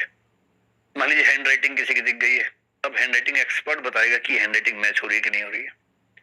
कभी कोई साइंटिफिक एक्सपर्ट हो सकता है, कोई डॉक्टर हो सकता है, कोई इलेक्ट्रॉनिक्स एक्सपर्ट हो सकता है जो जज नहीं जानता उस चीज को। तो सेक्शन 45 कहता है कि किसी केस के निपटारे के लिए यदि जज को किसी एक्सपर्ट की जरूरत हो तो उस एक्सपर्ट से राय ली जा सकती है और उस एक्सपर्ट की राय को क्या माना जाएगा? रेलिवेंट फैक्ट माना जाएगा। वो एविडेंस नहीं है लेकिन रेलिवेंट फैक्ट है। इसका मतलब जजमेंट करते हुए इसका भी एक ठीक ठाक वेटेज हो सकता है, लेकिन ये अपने आप में पर्याप्त नहीं होगा, एडिक्वेट नहीं होगा। और 45A में इलेक्ट्रॉनिक एक्सपर्ट्स की बात है, जो इलेक्ट्रॉनिक्स के बारे में, डेटा के बारे में, किसी डेटा किसी भी फॉर्म में हो, पेन ड्राइव में हो, मेल के रूप में हो, किसी भी फॉर्म में हो, उसके एक्सपर्ट की बात है। तो पूरी बात का सार क्या हुआ? पहली बात मैं पूछता हूं आपसे, पहली बात, क्या पॉलीग्राफ, नार्को या ब्रेन मैपिंग पुलिस अपनी मर्जी से किसी का करवा सकती है? नहीं करवा सकती। लेकिन यदि वो व्यक्ति कहे कि हाँ मैं करवाना चाहता हूं तो वो किसके सामने कहेगा कि हाँ मैं करवाना चाहता हूं? मजिस्ट्रेट के सामने कहेगा तो होगा। पहले बताएंगे उसको कि कन्फेशन नहीं माना जाएगा, केवल स्टेटमेंट मानी जाएगी। यदि नार्को के तहत कोई कह दे कि हाँ मैंने खून किया है, इस बात की लीगल वैल्यू है या नहीं है? कोई लीगल वैल्यू नहीं है। लेकिन यदि वो ये कह दे हाँ मैंने खून के चाकू वहां छुपाया था और मैंने बंदूक वहां छुपाई, तमंचा वहां छुपाया और पुलिस ने ढूंढ लिया, निशान ढूंढ लिए, फिंगरप्रिंट, उसकी वैल्यू है या नहीं? उसकी वैल्यू है। उसके बेस पे उसको कन्विक्ट किया जा सकता है। और यदि हम पॉलीग्राफ के एक्सपर्ट को या नार्को के एक्सपर्ट को या ब्रेन मैपिंग के एक्सपर्ट की राय को यूज करना चाहें तो वो कन्फेशन होगा, एविडेंस होगा या रेलिवेंट फैक्ट होगा? रेलिवेंट फैक्ट होगा, यानी उसका भी इस्तेमाल कर सकते हैं, पर वो अपने आप में एडिक्वेट नहीं होगा। ये अभी की हमारी कानून व्यवस्था इस मामले में चल रही है। अब अंतिम बात यह है कि क्या होना चाहिए इस मामले में। यदि कोई आपसे पूछे कि भविष्य की कानून व्यवस्था हमारी कैसी हो, ये भी तो सवाल है ना, कि चेंज भी तो होता है, अमेंडमेंट्स भी होते हैं, क्या होना चाहिए? सबसे पहली बात, ऐसे मामलों में हमेशा ये काम करना चाहिए लॉ कमीशन को। लॉ कमीशन क्या होता है? एक ग्रुप होता है, कमीशन, एक आयोग होता है जो लॉ मिनिस्ट्री बनाती है। उसमें लीगल एक्सपर्ट्स होते हैं जिनका काम ये होता है देखना कि कौन कौन से कानून ऐसे हैं जिनको ठीक करना चाहिए, किनको हटा देना चाहिए, कौन से नए कानून बनाने चाहिए, और जो बनाने चाहिए इनको ड्राफ्ट पूरा बनाना, जनता से राय मशवरा करना और उसके बाद उसको पास करवाना संसद से। ये काम लॉ कमीशन का काम रिकमेंडेशन देने तक का, उसके बाद लॉ मिनिस्ट्री करती है काम। तो लॉ कमीशन इन सारे पहलुओं पर विचार करे और यदि बात यह है कि क्या कंपलसरी होना चाहिए या नहीं, तो सामान्य उत्तर तो मेरे ख्याल से हम सबका यही है कि कंपलसरी नहीं होना चाहिए। लेकिन देखिए, मामला केवल आम आदमी के अधिकार का नहीं है। हमें यह भी समझना है कि अगर एक खतरनाक व्यक्ति इन चीजों का फायदा उठा के बच जाए और समाज में है, तो कई और लोग भी तो खतरे में आ जाते हैं। तो उसका तो प्राइवेसी का राइट है, बाकियों का तो जीवन का अधिकार खत्म हो गया। एक बड़ा इंटरेस्टिंग केस 1970s के बीच का है, बड़ा मतलब बुरा केस कहना चाहिए, Amrit Singh versus state of Punjab case है। 7 साल की बच्ची का रेप हुआ और मर्डर हुआ। दूसरी क्लास की बच्ची थी जिसपे आरोप लगा, उसका नाम अमृत सिंह था। बच्ची खून से सनी हुई थी जब उसकी मौत हुई, लेकिन उसके हाथ में ना कुछ बाल थे और ये माना गया कि जब उसका रेप हुआ तो उसने पकड़ लिया उस व्यक्ति को कस के, उसके बाल टूट के हाथ में आ गए। तो मामला यह था कि उस व्यक्ति का एक बाल का सैंपल लेके डीएनए मैच कर ले, क्योंकि डीएनए मैचिंग तो शुरू हो गई थी। और उसने कहा कि आर्टिकल 20 क्लॉज 3 के तहत मैं अपने बाल का नमूना देने को बाध्य नहीं हूं, और अदालत उससे बाल का नमूना ले नहीं पाई। सुप्रीम कोर्ट भी कुछ नहीं कर पाया इस मामले में। अब ये भी तो गलत बात है ना कि कानून का सहारा लेके बड़े बड़े अपराधी छूट जाए, और उस बच्ची के अधिकार की बात कौन करेगा जो 7 साल की जिसकी मौत हो गई। इसलिए केवल अधिकार उस व्यक्ति के नहीं है जो अभियुक्त है या जो अपराधी होने की संभावना रखता है, अधिकार तो बाकी व्यक्तियों के भी हैं। एक स्वस्थ समाज में रहना, जीवन को ठीक से एंजॉय कर पाना, वो भी तो अधिकार हम सबका है। इसलिए एक बैलेंस बीच में निकालना पड़ता है। सामान्यतः कंपल्सरी नहीं होना चाहिए, सही बात है, लेकिन 2-3 मामले ऐसे हो सकते हैं। एक हो सकता है कि बहुत ही गंभीर किस्म के अपराध हो सकते हैं, तो जो बहुत हीनस या बहुत सीरियस क्राइम्स हैं, जैसे रेप है, गैंग रेप है, मर्डर है, आतंकवाद का मामला है, टेररिज्म का मामला है, और उसमें भी ऐसे नहीं कि किसी पे शिकायत लगाई और कर दिया टेस्ट। सीरियस क्राइम के मामले में जो प्राइमरी इन्वेस्टिगेशन है, पहले वो जज देखेगा। इसको बोलते हैं प्राइमा फेसी साबित हो रहा है कि नहीं हो रहा है।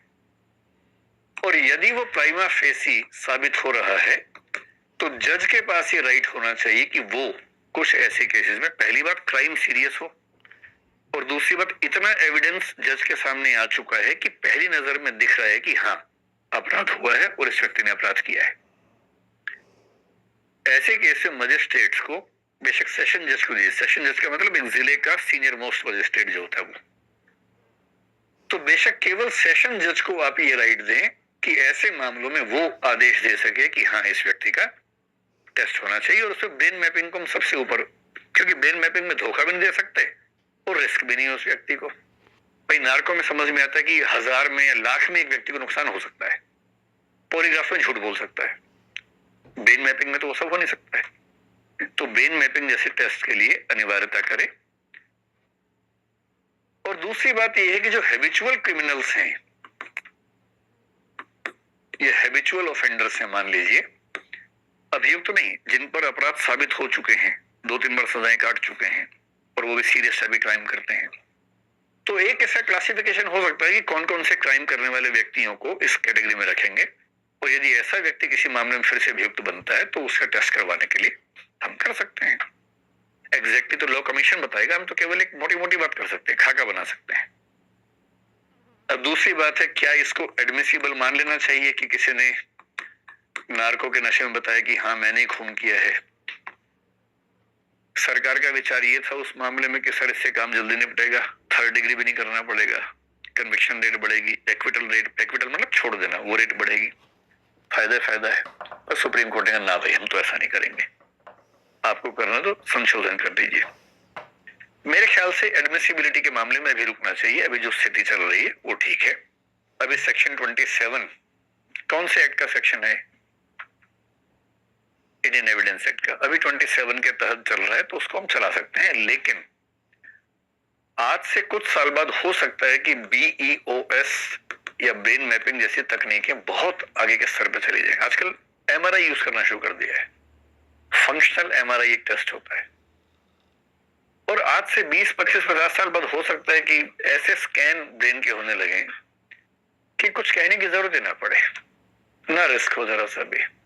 कोई अभियुक्त है, लाए MRI करवाया, रिपोर्ट आ गई अपराधी है, ये काम किया इसने, तो तब सोचेंगे। फिलहाल इस पर आगे बढ़ने से बचना चाहिए। और एक तीसरी बात ये भी है, आजकल अमेरिका में क्या हो रहा है कि पॉलीग्राफ टेस्ट का इस्तेमाल पब्लिक लेवल पे भी होता है, केवल सरकार नहीं करती है। एम्प्लॉयमेंट है, नई नौकरी देनी है, सेना में नौकरी देनी है, इंटेलिजेंस की नौकरी है, पहले उनका पॉलीग्राफ टेस्ट होता है। ब्रिटेन की एक यूनिवर्सिटी है, यूनिवर्सिटी ऑफ कैंट उसका नाम है, KENT, उसने एक रिसर्च की और उसने एक राय दी कि अभियुक्तों पर प्रयोग हो ना हो, लेकिन जो अपराधी जेल में हैं या पैरोल पे हैं, उनका टाइमली टेस्ट अगर होता रहे पॉलीग्राफ, तो कम से कम हम ये पता लगा सकते हैं कि उनके सुधरने की गति कितनी है और क्या फिर से वो किसी ऐसी एक्टिविटी को अंजाम देने वाले हैं। तो क्यों ना हम अपराध होने से पहले ही रोक लें। और केवल उन व्यक्तियों पर करें जिनके साथ, मतलब जिनके बारे में जजेस ये कहें कि हाँ इनको चेक करना जरूरी है, ताकि समाज में एक शांति बनी रहे। हो सकता है कि चल के हमें ये भी करना पड़े, लेकिन फिलहाल हमें ये मानना चाहिए कि कंपल्शन के मामले में कुछ गंभीर अपराधों में और जो बार बार अपराध करते हैं उन व्यक्तियों के लिए कंपल्सरी करने का विचार कर सकते हैं। बाकी मामलों में जो भी की स्थिति है मेरे ख्याल से वो ठीक है। तो मेरी तरफ से बात पूरी हो गई। अब आपके मन में जो भी सवाल हो अगर बचे हैं तो पूछिए। सही सवाल पूछना, वरना पॉलीग्राफ करके चेक कर लेंगे सवाल सही है गलत है, या ब्रेन मैपिंग कर लेंगे।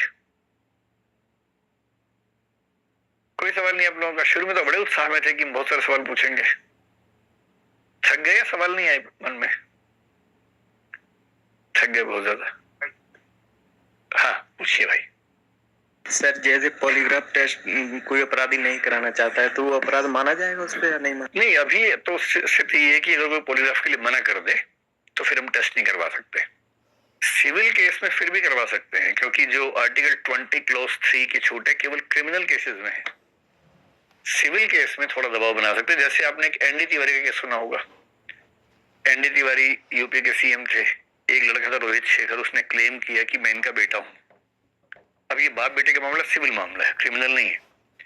उसने कहा डीएनए टेस्ट करवाइए, मैं साबित हो जाऊंगा बेटा, मुझे संपत्ति में हिस्सा, पता नहीं संपत्ति मांगी जो भी मांगा, नाम शायद मांगा। जज ने कहा कि आप हमें ब्लड सैंपल दे दीजिए, टेस्ट करवा लेते हैं, या हेयर सैंपल दे दीजिए। उन्होंने मना कर दिया कि नहीं दूंगा। तो जज ने कहा कि अगर आप सैंपल नहीं देंगे तो हम प्रिजम्पशन ये बना लेंगे कि आरोप सही है। तो फिर हुआ कि अच्छा मैं सैंपल दूंगा। सैंपल लेने गए डॉक्टर तो बोले बीमार हूं नहीं दूंगा। अंत में जबरदस्ती सैंपल लिया, फिर साबित हुआ कि हाँ रोहित शेखर उनका पुत्र है। तो सिविल मामले में कंपल्सरी थोड़ा बहुत कर सकते हैं, क्रिमिनल मामले में भी कंपल्सरी नहीं कर सकते। अगर किसी ने पॉलीग्राफ के लिए मना कर दिया तो टेस्ट नहीं होगा, फिर बाकी एविडेंस के माध्यम से कोशिश की जाएगी कि वो साबित होगी अपराधी है, पॉलीग्राफ से नहीं। ठीक है, और बताएं। हाँ पूछिए पूछिए पूछिए, माइक हाथ में रख लीजिए। सर मेरा प्रश्न, आपका नाम क्या है? सर मेरा नाम सागर कटारिया है। सागर? हाँ बताइए। सर मेरा प्रश्न है कि अगर कोई इंसान है कि जो बहुत ही झूठ बोलता है, बिल्कुल कैरेक्टर में आ चुका है, या फिर इस सारे टेस्ट होने से पहले वो टेक्नोलॉजी को समझ ले पहले थोड़ा सा, कि मतलब किस तरीके से टेक्नोलॉजी काम करती है, कितना ही बड़ा झूठा हो, है ना। देखो पॉलीग्राफ में तो धोखा दे देगा मशीन को, और पॉलीग्राफ तो लोग दे देते हैं। कितना भी झूठ बोलने वाला आदमी हो, नार्को से बचना बहुत मुश्किल है। अच्छा पॉलीग्राफ के बारे में भी ध्यान रखना। अमेरिका में एक एजेंसी है एनआरसी, नेशनल रिसर्च काउंसिल, उसने 2003 में एक स्टडी की कि पॉलीग्राफ कितना वैलिड है, और एक दो स्टडीज और भी हैं। अगर मैं उनको मिला के बताऊं 3 स्टडीज को, हम लोग जब दूसरों से इन्वेस्टिगेशन करते हैं, सच और झूठ पहचानना चाहते हैं, हमारी जो क्रेडिबिलिटी है वो 50% की है। यानी 50% मामले में हमको धोखा देना बहुत आसान काम है आम आदमी को। पुलिस वाले के मामले में ये 65% निकला कि पुलिस का आदमी 65% सच पहचान लेता है, 35% वहां भी धोखा खा जाता है। और पॉलीग्राफ की जो ऑथेंटिसिटी है वो 80 से 85% की थी। तो पॉलीग्राफ को भी धोखा देना इतना आसान काम नहीं है, लेकिन हाँ जो बहुत घाघ लोग हैं दे सकते हैं। लेकिन नार्को को मैं कैसे धोखा देंगे आप बताइए, जब मैं होश हवास में ही नहीं हूं। ऐसे सुना आपने कई लोग सोते हुए बड़बड़ाते हैं, अब कोई गहरी नींद में बड़बड़ा रहा है, उससे मैं कैसे धोखा देगा? वो होश हवास में ही नहीं है। और ब्रेन मैपिंग में तो उसको झूठ बोलना ही नहीं है, उसके सामने एक फोटो है, वो कुछ बेचारा सोच ही नहीं पा रहा, अंदर तरंग बन गई, वेव बनी, वो नोट हो गई। इसलिए कोई कितना भी समझदार क्रिमिनल हो, ब्रेन मैपिंग में और नार्को में उसका बचना मुश्किल काम है। अच्छा मुझसे पिछले वीडियो पर कई कमेंट्स आए, मेरी टीम ने बताया कि सर हमें ऑडियंस में आना है तो कैसे आ सकते हैं। तो 2 बातें मैं स्पष्ट करूं। एक तो ऑडियंस अभी हम अपने जो समूह के लोग हैं वही बैठ रहे हैं, आगे चल के कोई रास्ता निकालेंगे कि कोई भी व्यक्ति आ सके। दूसरा, उसके सारे कमेंट्स ना मैं पढ़ता हूँ चैनल के, ना मैं जवाब देता हूँ। कुछ लोगों ने जवाब दिया तो सबको लगा कि मैं जवाब दे रहा हूँ। एक टीम हमारी है, तो मतलब ये उम्मीद मत कीजिए कि मैं सारे कमेंट्स पढ़ूंगा सबके जवाब दूंगा, मुझे मौका नहीं मिलता। एक टीम काम करती है, मेरी भूमिका उसमें नहीं के बराबर है। जी नमस्कार सर, मैं हनप्रीत हूँ।